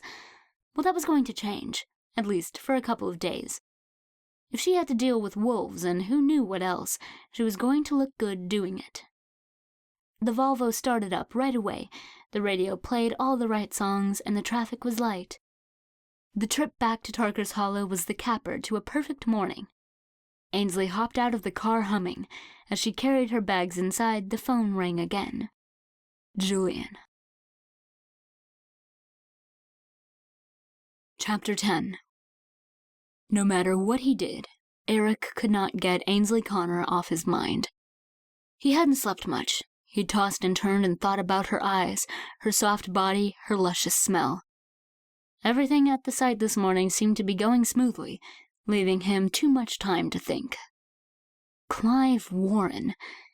Had Ainsley's dad really wanted her to mate with Clive? The Warrens were total purists. Clive's parents weren't big fans of Connor as alpha, but Clive himself never seemed like a bad guy. He was a good football player, but he didn't lord it over anybody. He was a good cop. There were worse choices. Funny that Connor wanted a working man for his daughter, not an academic. Eric had always respected Michael Connor, and now he truly felt the respect was mutual.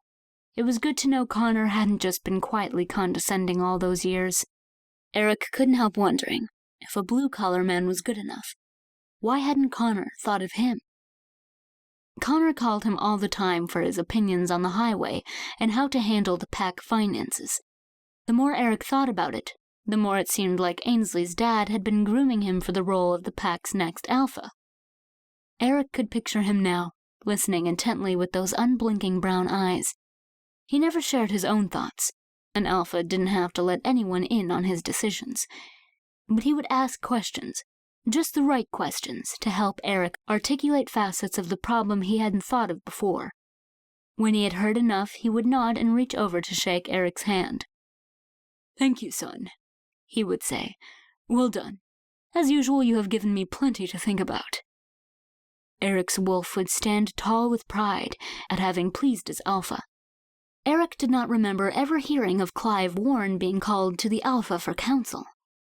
At that moment, he heard the chirp-chirp of a police car. As though Eric's thoughts had summoned him, Clive Warren pulled up on the shoulder by the site. Eric strode over to see him. "Hey, Clive." "Jensen, what's new?" "Nothing, man. Beautiful day, perfect for digging." Clive smiled. "Anything wrong?" "Nope, just patrolling. Grace told me there was a break-in at the Connors yesterday. You didn't see anyone coming out of there, did you?" Eric shook his head. "Have you seen Ainsley since she got back?" Eric asked, before Clive could ask any follow-up questions. Clive colored and looked down. Eric could hear his heart beating hard. "Yeah, I bumped into her last night," he muttered. So it was already happening. Eric mentally gave his wolf a shake and, as much as it hurt, made himself do the right thing. It was about the pack. It was about Ainsley.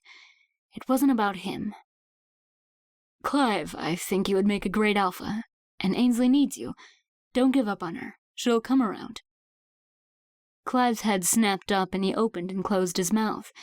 His cheeks got a little pinker, and he swiftly grabbed Eric's hand and pumped it enthusiastically. "Thank you, Eric. I know you love this town, just like I do. I'll bring Ainsley home." Eric nodded. It was painful, but he would get used to thinking of Ainsley with Clive. Wouldn't he?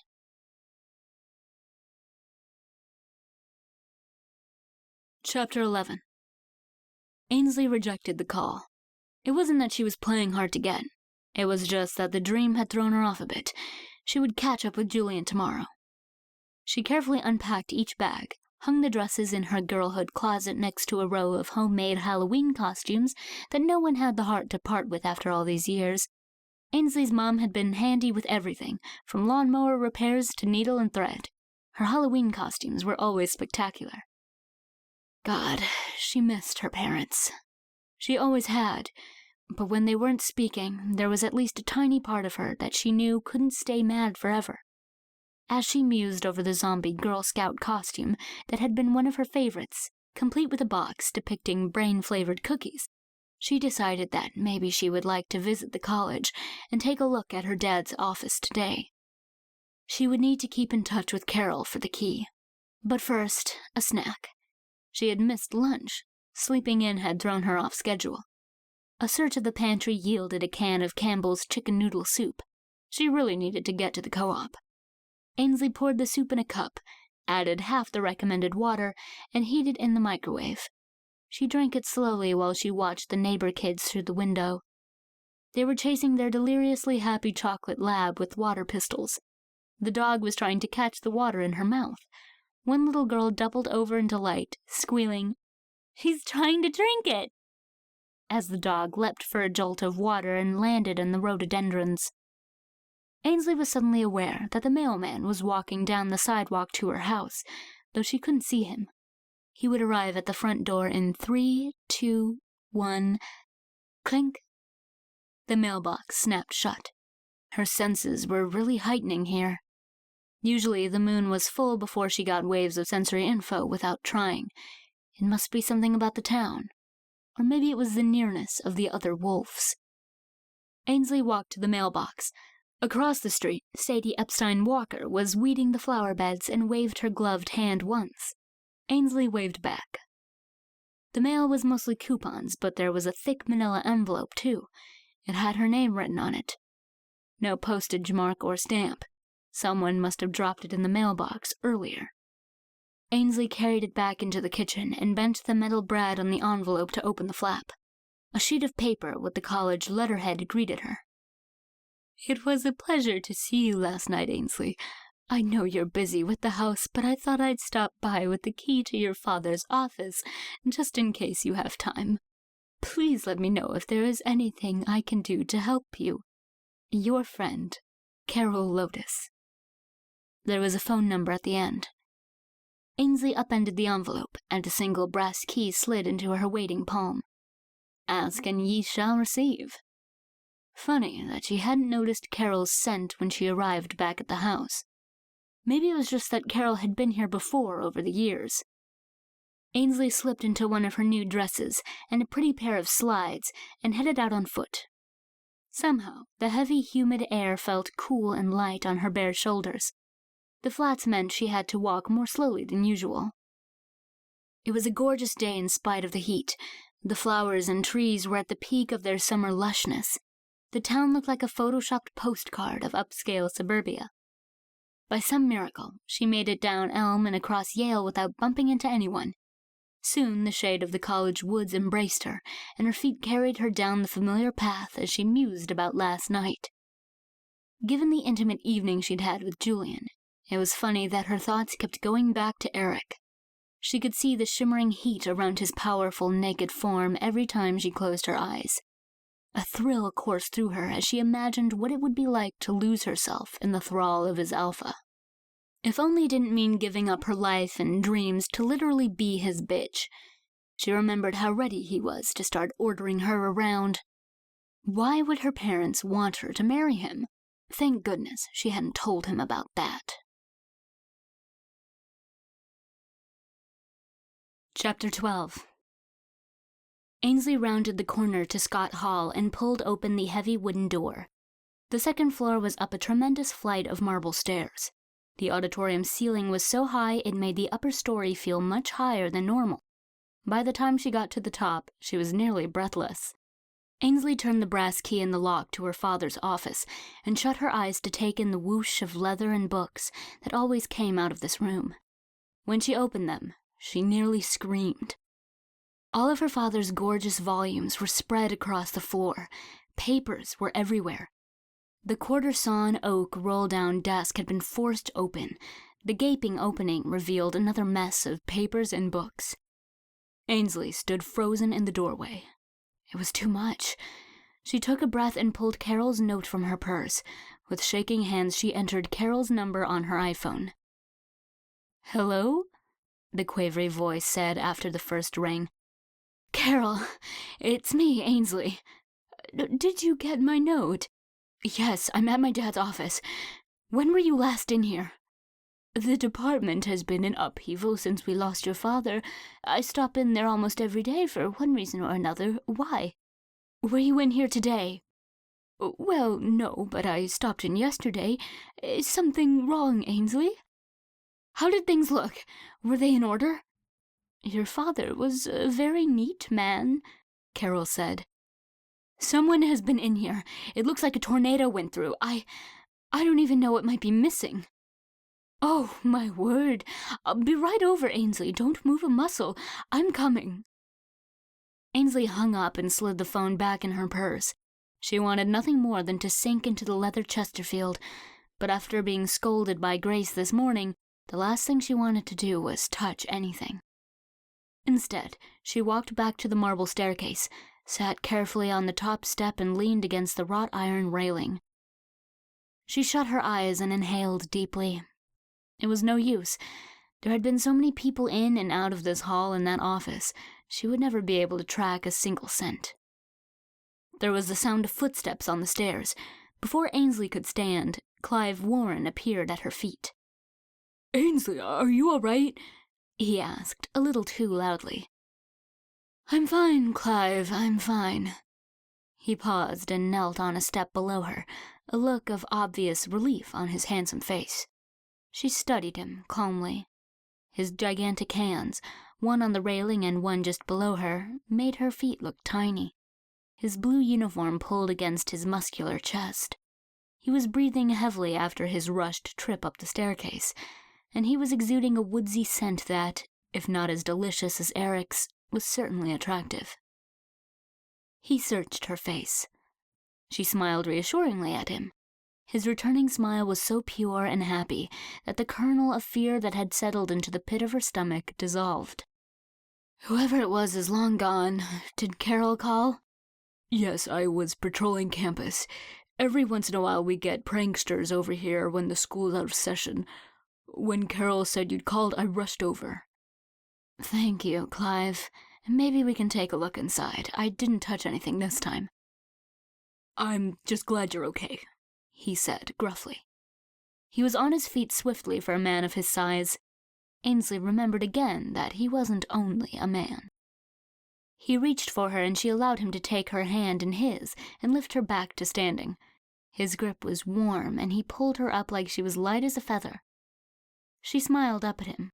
His eyes were so blue. Just as she began to fight her brain, which decidedly wanted to indulge in a quick fantasy, he looked away politely. Clive headed to the open room. He stood into the threshold and scanned the room coolly. Then he turned back to her and his gaze softened. Ansley, this is going to take a little while. Can I run you home? "Oh, I'll be fine," Ansley said quickly. I don't think you should be by yourself right now. You must be very upset, and besides, you may be in danger, Clive said carefully.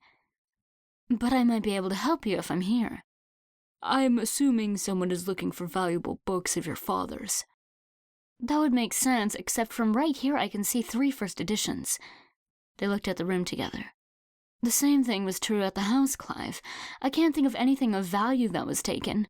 And so many valuable books were left behind," she said. Ansley, I'll tell you what. Why don't you let me take you home? We will catalog everything here that we find. Then you can go through it with us, and tell us if anything isn't here, or point out if anything is still here that a burglar would have wanted. I know you might feel fine now, but you're probably close to shock with so many surprises. It would be best for you to go about whatever else you had planned for the day, and let us take our time here and contact you when we have a better read on the situation." She had to admit it sounded reasonable, and seeing her father's office this way was making her more upset by the minute. She looked back into his Caribbean blue eyes to nod her assent. His jaw relaxed, and he reached out to touch her shoulder in sympathy. An electric shock ran through her, and his outline began to dance around her eyes. His hand slid to her hip, and she felt her heart slow and then stutter to match his. Suddenly, there was the clattering of high heels on the marble stair. "Ansley?" A quavering voice squeaked. "Fuck." Ansley withdrew from Clive, and instantly the haze disappeared. They both looked away, though Ansley could hear him panting, and she knew it wasn't from the staircase. "Hi, Carol," she returned weakly. I'm fine. Clive Warren is here." "Oh, thank goodness, Ansley. As soon as we got off the phone, I started to worry that someone up to no good might still be lurking around. After all, I was in your father's office just yesterday." Carol tottered breathlessly up the last few steps. "I'm fine," Ansley repeated, smoothing her dress over her hips. Carol clapped on her shoulder firmly and sighed. Then she peeked over Ainsley's shoulder into the office. "Oh, my heavens!" "It's bad, Carol," Clive agreed.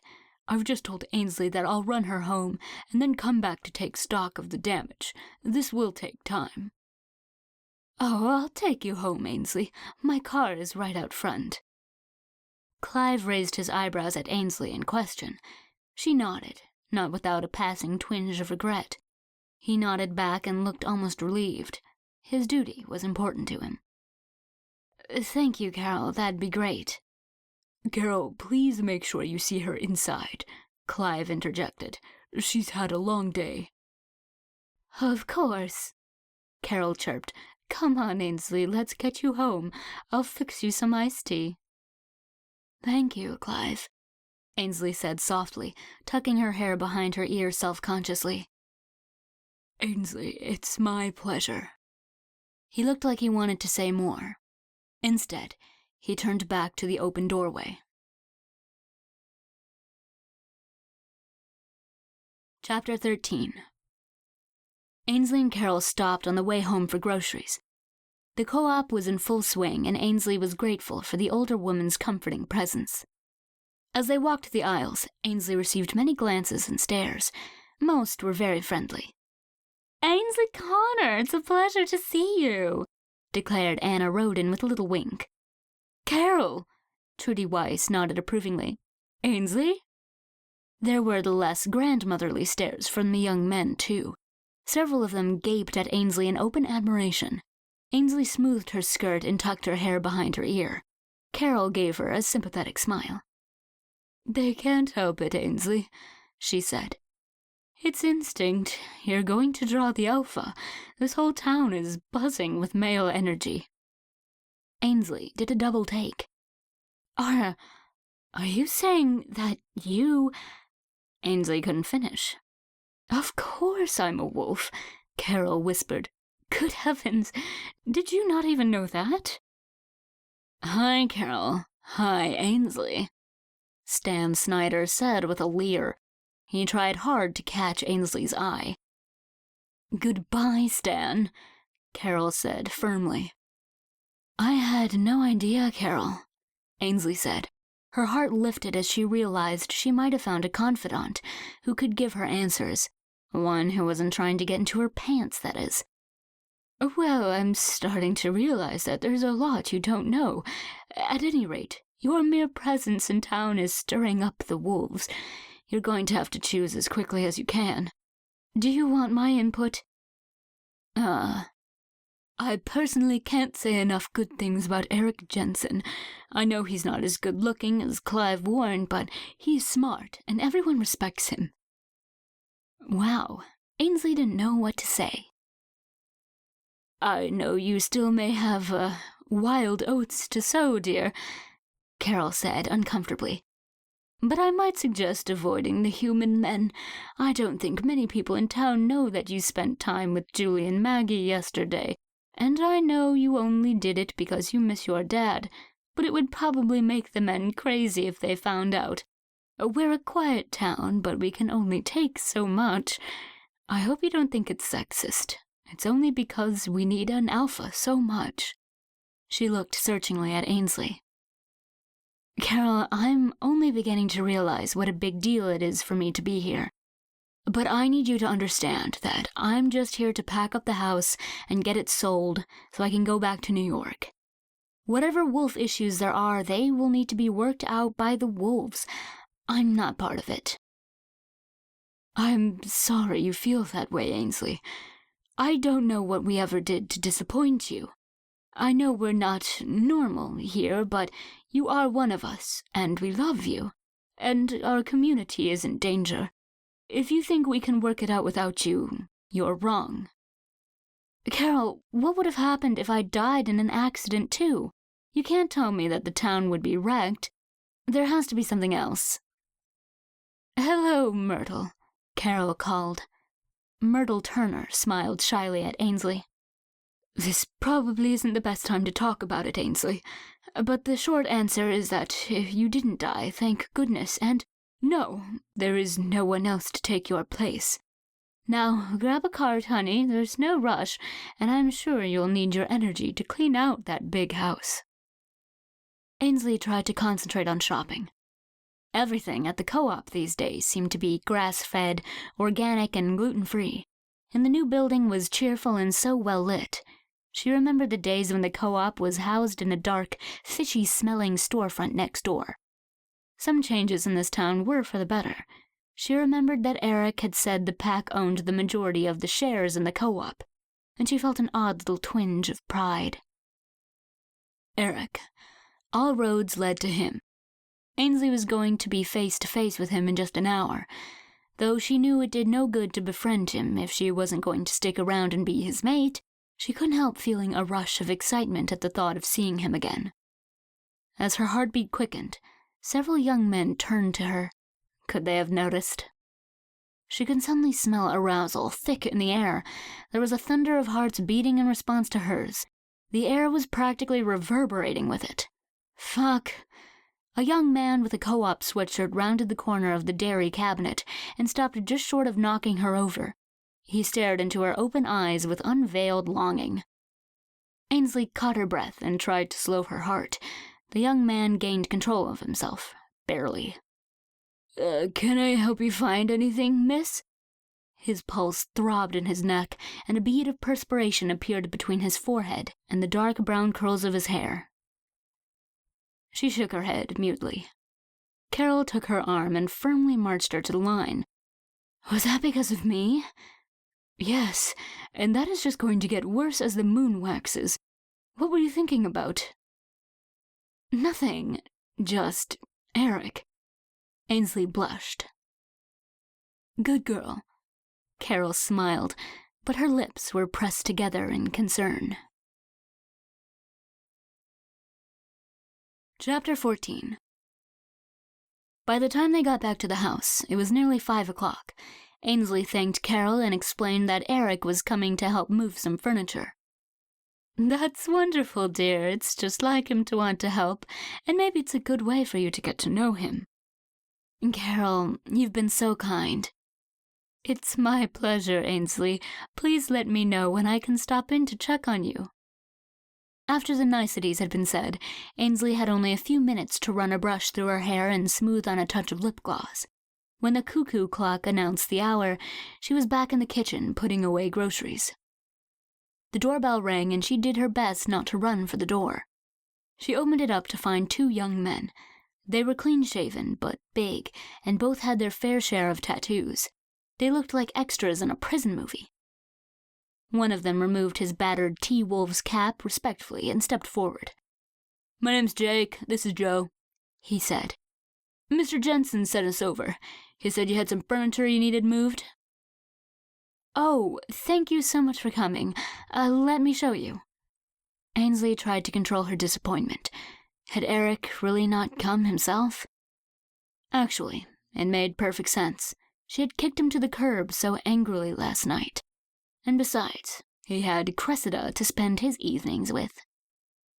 She showed the men to the 3rd floor and indicated the items to be moved.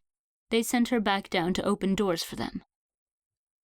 The men were strong and fast. A few trips later, and the 3rd floor was nearly empty. The final item to come down from the attic was an ancient walnut hope chest with a sulfur inlay design of howling wolves. Ansley eyed it with appreciation.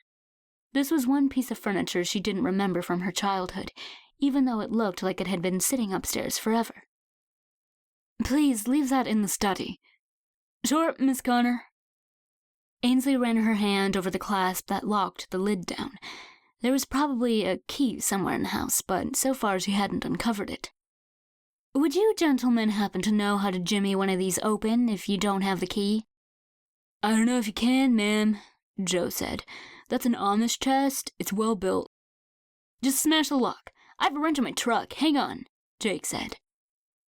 As soon as he was gone, Joe confided in her.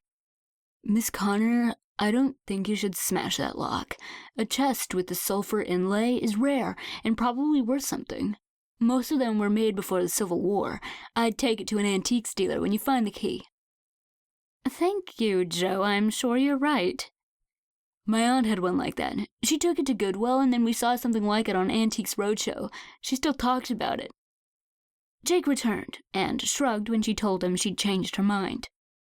How much do I owe you? She asked. We're taken care of, Miss Connor, Jake replied. Mr. Jensen gave us an hour of overtime, Joe added. Oh, well, thank you very much for your help. Ansley tried hard not to think about generous Mr. Jensen too much. Who knew if these young men were wolves? The last thing she wanted was any extra attention from them. She sent them each out with a cold bottle of Coke. As they hopped into a pickup truck out front, a little green MG pulled into the driveway. Who could that be? Julian hopped out and smiled at her. He looked like a Banana Republic model. His snowy white dress shirt was unbuttoned at the top to reveal a few inches of his smooth, tan chest. He removed his sunglasses, and she could see the sexy little creases under his eyes. She couldn't help smiling back. He gestured for her to wait a moment, and he grabbed a reusable canvas bag from the passenger seat. He strode up to her at a leisurely pace. Miss Connor, I understand you had a lot to accomplish today, but there is no reason to be antisocial. His mouth quirked up in that knowing half-smile, and she knew that she would let him in. But she stalled for time anyway, fixing him with a cool gaze. I'm new in town, Ansley, Julian said in a low, teasing voice that was full of promise. You won't abandon me to that lonely cottage, will you? Depends on what's in the bag, she teased with a straight face. So pert, Miss Connor. Lucky for you, I've got just the thing to melt your defenses. A homemade hummus and pita tray, fresh from Caspian, and a bottle of Shiraz. Nice. That was a soft spot. Tarker's Hollow Mediterranean restaurant, Caspian, had fantastic fresh food, and she hadn't had a glass of wine in a long time. He smiled that enigmatic smile again, and she broke and smiled back. He reached out and slowly tucked her hair behind her ear. Then he took her arm and guided her into the house.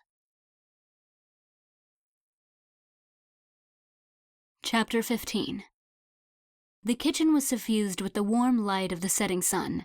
It bounced off the coppery highlights in Julian's hair, reminding Ansley briefly of an alpha being drawn. He had uncorked the wine as soon as he arrived. They sipped and chatted as Ansley set the oak table. So, how did you spend your day? Julian asked. Ansley pursed her lips as she peeled the plastic wrap off the hummus platter. Did she really have to go into the break-ins? How could she tell him what was going on in her life without talking about giant wolves? And Eric. And bad, bad dreams. Is something wrong? When I got home last night, someone had been in the house. What? I had all my father's books organized in his study. When I got home, they were spread all over the floor. At first, I thought the study was just trashed, but then I realized the books were spread out in such a way that they must have been looking for something. What did they take?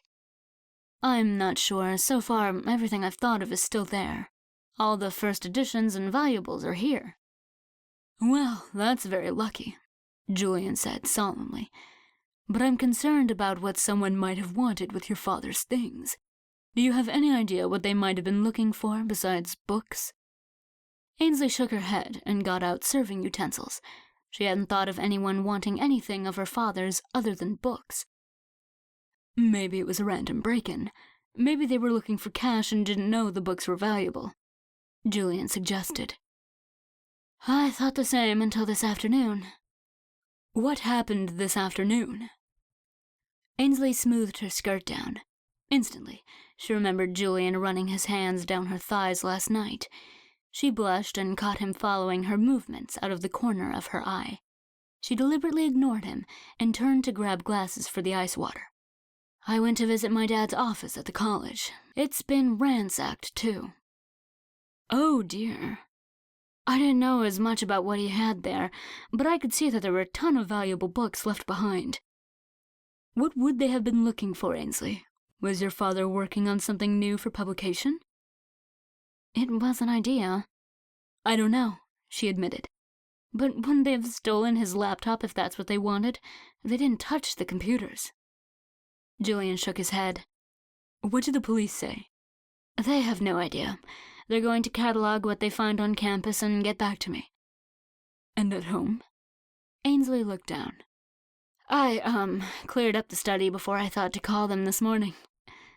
Are you telling me that you left in the middle of the night, came home to discover that an intruder had been in the house, cleaned up the evidence, and went to sleep alone without calling the police? When he put it that way, it sounded seriously reckless, but she couldn't exactly tell him she could turn into a gigantic wolf at any sign of danger. Instead, she shrugged. It didn't seem like a big deal at the time. Besides, what are the police going to do? Well, I can't believe they're going to let you stay in the house after what's happened. No one has threatened me. It seems like they just wanted something of my dad's. Why didn't they look for it before you came home? Wasn't the house empty for a couple of months? Ansley froze. She hadn't thought of that. Why don't you stay with me for a few days? Thayer House isn't exactly crowded. I've really got to get finished with this house. I can't spend the rest of my life here. I have to get back to New York. Those penthouses won't sell themselves, eh? When you put it that way, it sounded superficial. But those penthouses were her career. What about you? What about me what? How long are you going to be in Tarker's Hollow? I'll be here for the fall semester. Then what? Wow, we really didn't devote much time to conversation last night, did we? Ansley smiled wickedly and shook her head. You were all business, Miss Connor. Ansley smirked. Did you just smirk? She shrugged and laid cloth napkins on the table. He grabbed her wrist and pulled her closer. She thought about resisting, but the wine was making her lazy, and besides, she was curious to see what would happen next. Why are you so obedient in the bedroom and so saucy outside of it? He whispered in her ear, tickling her neck with his warm breath. I'm sure I don't know what you mean, she said lightly, pulling her wrist out of his grip and sliding into her seat at the table. Impudent American girl, he declared with a smile. Hungry, too, she replied, piling her plate with cucumbers, olives, and a stack of warm pita wedges. And what do you mean, American? I'm from England. Where's your sexy accent? Seems pretentious to hold on to it when I've lived here for so long. I'll tell you what, Julian said as he topped off her wine glass. You can eat, and I will fill you in on the minor details, so that our fuck tonight doesn't have to be so goddamned anonymous. Ansley tried to be annoyed at his presumptuousness, but couldn't. Instead, she smiled at him, popped an olive in her mouth, and gave him a queenly gesture to proceed. I grew up in rural England, he began. My mother was a seamstress. My father owned a small farm that had belonged to his sister. We had a happy life until a lady moved next door. She was a widow. Ainsley looked up. Oh shit, this is going to be a my parents got a divorce and I'll be forever traumatized story. What a shame that everything Generation X and younger had one. She prepared herself for a whiny evening. Her name was Eugenie. She was lovely. Long black hair, soft white skin, just like yours, Ainsley, and a smile that would make your stomach do flips. He paused to dunk a baby carrot stick in hummus and offered to feed it to her. She accepted and let her lips graze his fingers as she sucked the carrot out of his hand. I was only 12, but I would have done anything to earn one of her smiles, and I had plenty of opportunities. My mother felt dreadfully sorry for her and would send me over to do every kind of menial task. Okay, right. Ainsley adjusted her expectations. It was going to be one of those braggy, I had sex when I was 12 because ladies can't resist me stories. One day I was there to trim her hedge. I heard a small sound inside her cottage. At first I thought it might be a kitten, but as I listened it sounded a lot more like crying. I went inside to see what was wrong. When I got inside, I saw Eugenie curled up on the sofa crying. I didn't know what to do. I was 12 and very stupid socially. But the sight of her broke my heart, and so I naturally did what I would have done if she had been my own mother. I ran to kneel by her side and put my arm around her as best I could and patted her back. She looked at me in surprise, and the smile that came through her tears was the most beautiful I had ever seen. Do you miss your husband very much, Eugenie? I asked her. Oh, my friend, she said kindly. I do, but I'm not crying for him. Then why are you crying? I asked. She lifted her hand, and in it was a little book. The Cherry Orchard. Oh, Ainsley breathed. And that is the story of how I met the love of my life, Russian lit. They smiled at each other. Then he selected a cucumber, dipped it in hummus, and offered it to her. Ainsley slowly licked a derp of hummus off the underside of the cucumber. Then she snatched the whole thing from him with her front teeth. Julian's eyes flashed. Behave, I'm not finished. Ainsley gave him an innocent look. My father wasn't wild about me reading so much. He wanted me to be more interested in small dairy farms, like he had been when he was a boy. And my mother realized how attractive the widow was and stopped sending me to Eugenie for errands. But it was too late. He paused and pulled a triangle of pita across the bowl of hummus. It left a wake behind it like a little sailboat. He ate it, sipped his wine, and continued. I was hooked, and I couldn't stop. We read them all together. Tolstoy, Dostoevsky, Chekhov. They broke our hearts. They made us laugh. They seemed somehow familiar to us in our lonely country life. I ignored my parents and my chores, and spent all the time I could with Eugenie. I would sit on the floor by her sofa and read to her. Sometimes she would read to me and carelessly run her fingers through my hair while she did. Ainsley leaned forward a bit. Maybe this was the part where the story would turn in one direction or the other. I ended up at university for Russian Lit and never looked back. Ultimately, it led me here. What about your parents? Have they forgiven you? They died a long time ago. But yes, they wanted me to be happy. And Eugenie, what happened to her? Did you ever... Ainsley couldn't finish. Stop with your endless questions, woman. I'm hungry. Ainsley realized he must have decided not to tell her the whole story. It actually made her curious, even though she was pretty sure she knew where he was going with it. She decided the best way to get at it was to back off and to get it from another angle, another time. Instead, she swept a baby carrot through the hummus and fed it to him. He took it and licked her fingers. The unexpected tickling contact made her giggle. I love that sound, Julian said simply, looking into her eyes. Ainsley felt almost uncomfortable under the sincerity of his gaze. She liked him a lot, she really did. He was everything she dreamed of. What was holding her back? Maybe it was just the strain of so much happening at once. She dismissed her doubts and returned his intense gaze with a shy smile. He rewarded her with a smile so warm she felt it in her belly. The smile lines at the corner of his eyes were so sexy. He must be in his mid-30s, at least. How old was he? And how much wine has she had? As she wondered, he poured the rest of the bottle into her glass. Oh well, it had been a long day. It was nice to relax. And it wasn't like she could get really drunk anyway. Another benefit of being a wolf. She swirled the wine in her glass and took another sip.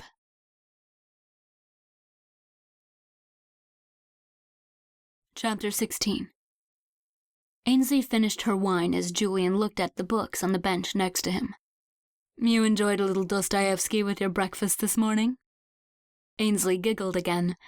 Julian pulled back the pages of Crime and Punishment with his thumb and let them go until he came to what he was looking for.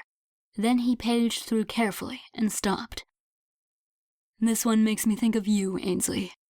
We sometimes encounter people, even perfect strangers, who begin to interest us at first sight, somehow suddenly, all at once, before a word has been spoken. Whoa. That's very romantic, Ainsley began carefully. No, hold that thought. He grabbed the brothers Karamazov and thumbed and paged through quickly. Man, so long as he remains free, has no more constant and agonizing anxiety than to find, as quickly as possible, someone to worship. Oh. Julian put the book down. Much unhappiness has come into the world because of bewilderment and things left unsaid. The last quote hung in the air. Suddenly, Ainsley didn't feel like giggling anymore.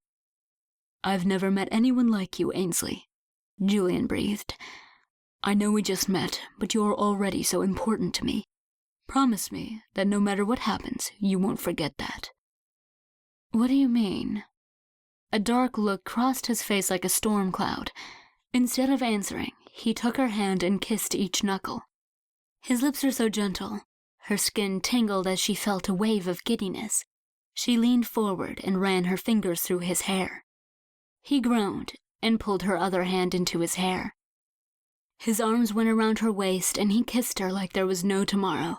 His hair was silken between her fingers, and his kiss was doing crazy things to the rest of her body. There was urgency between them now that she hadn't felt last night.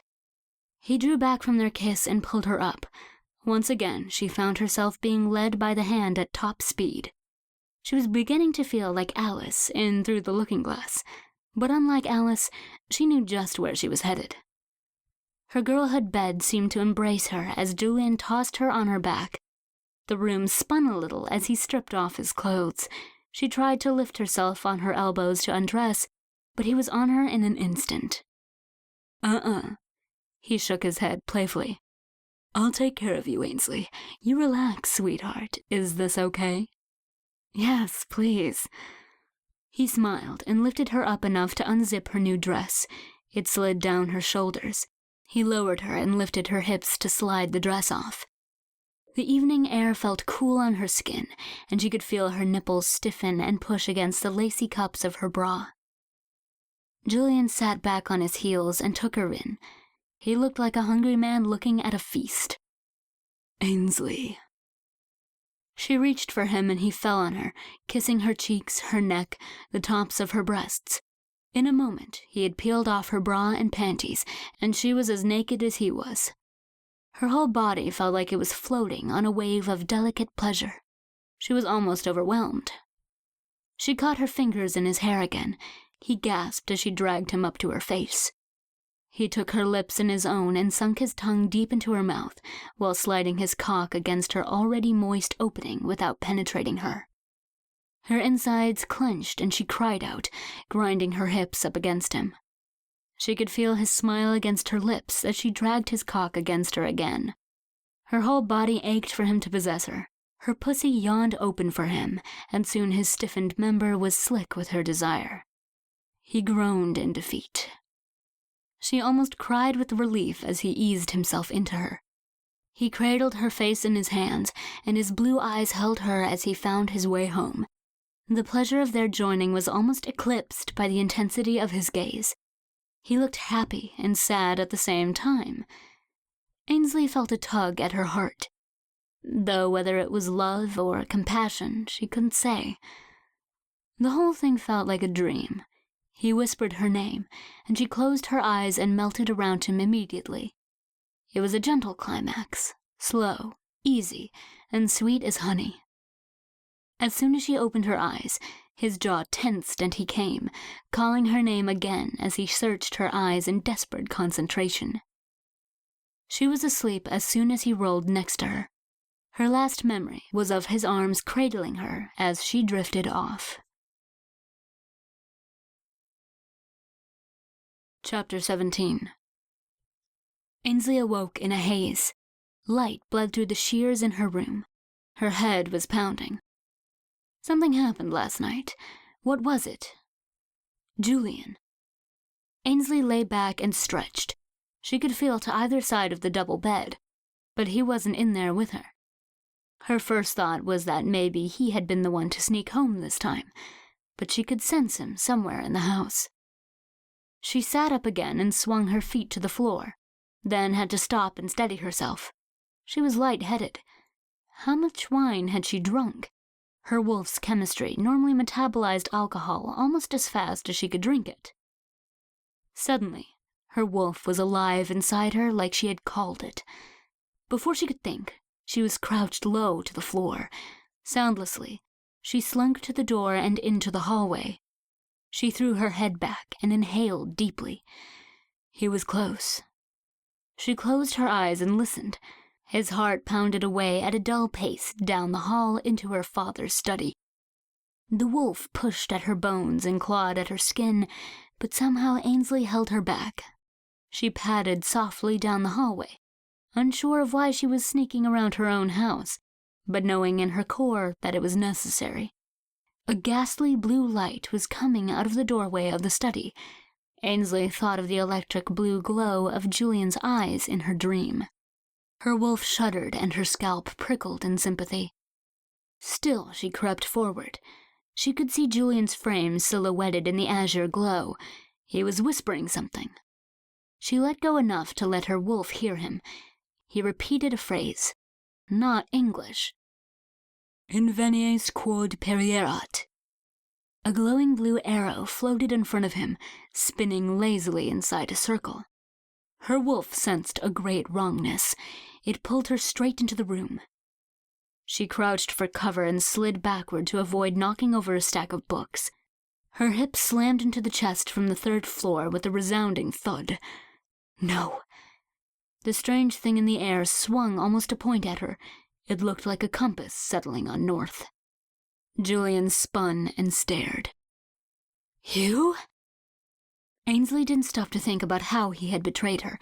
She didn't think about the thousands of hours of acute agony over a lifetime of resisting her wolf at every full moon.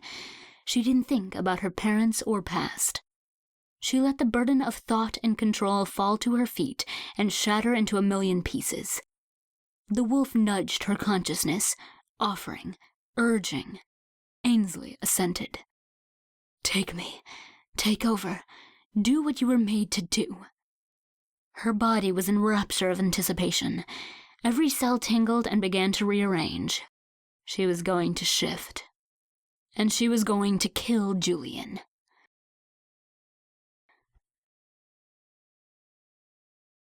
We hope you've enjoyed this audio production of Curse of the Alpha, Episodes 1 and 2. The story continues in Curse of the Alpha, Episodes 3 and 4. Be sure to check it out on tashablack.com/audiobooks, or look for it on Audible and iTunes. If you liked it, please take a minute to let everyone know by leaving a review. And when you do, be sure to stop by tashablack.com to become part of my 1% Club and claim your reward.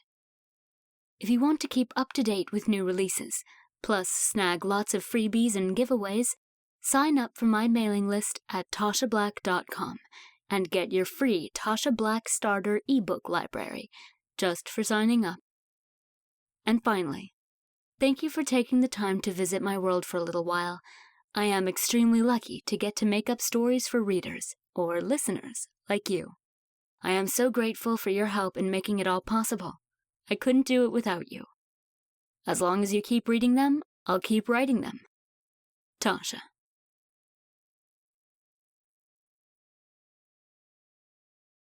This has been Curse of the Alpha, Episodes 1 and 2, a Tarker's Hollow serial. Written by Tasha Black. Narrated by Addison Spear. Copyright 2014 by 13th Story Press. Production copyright 2015 by 13th Story Press.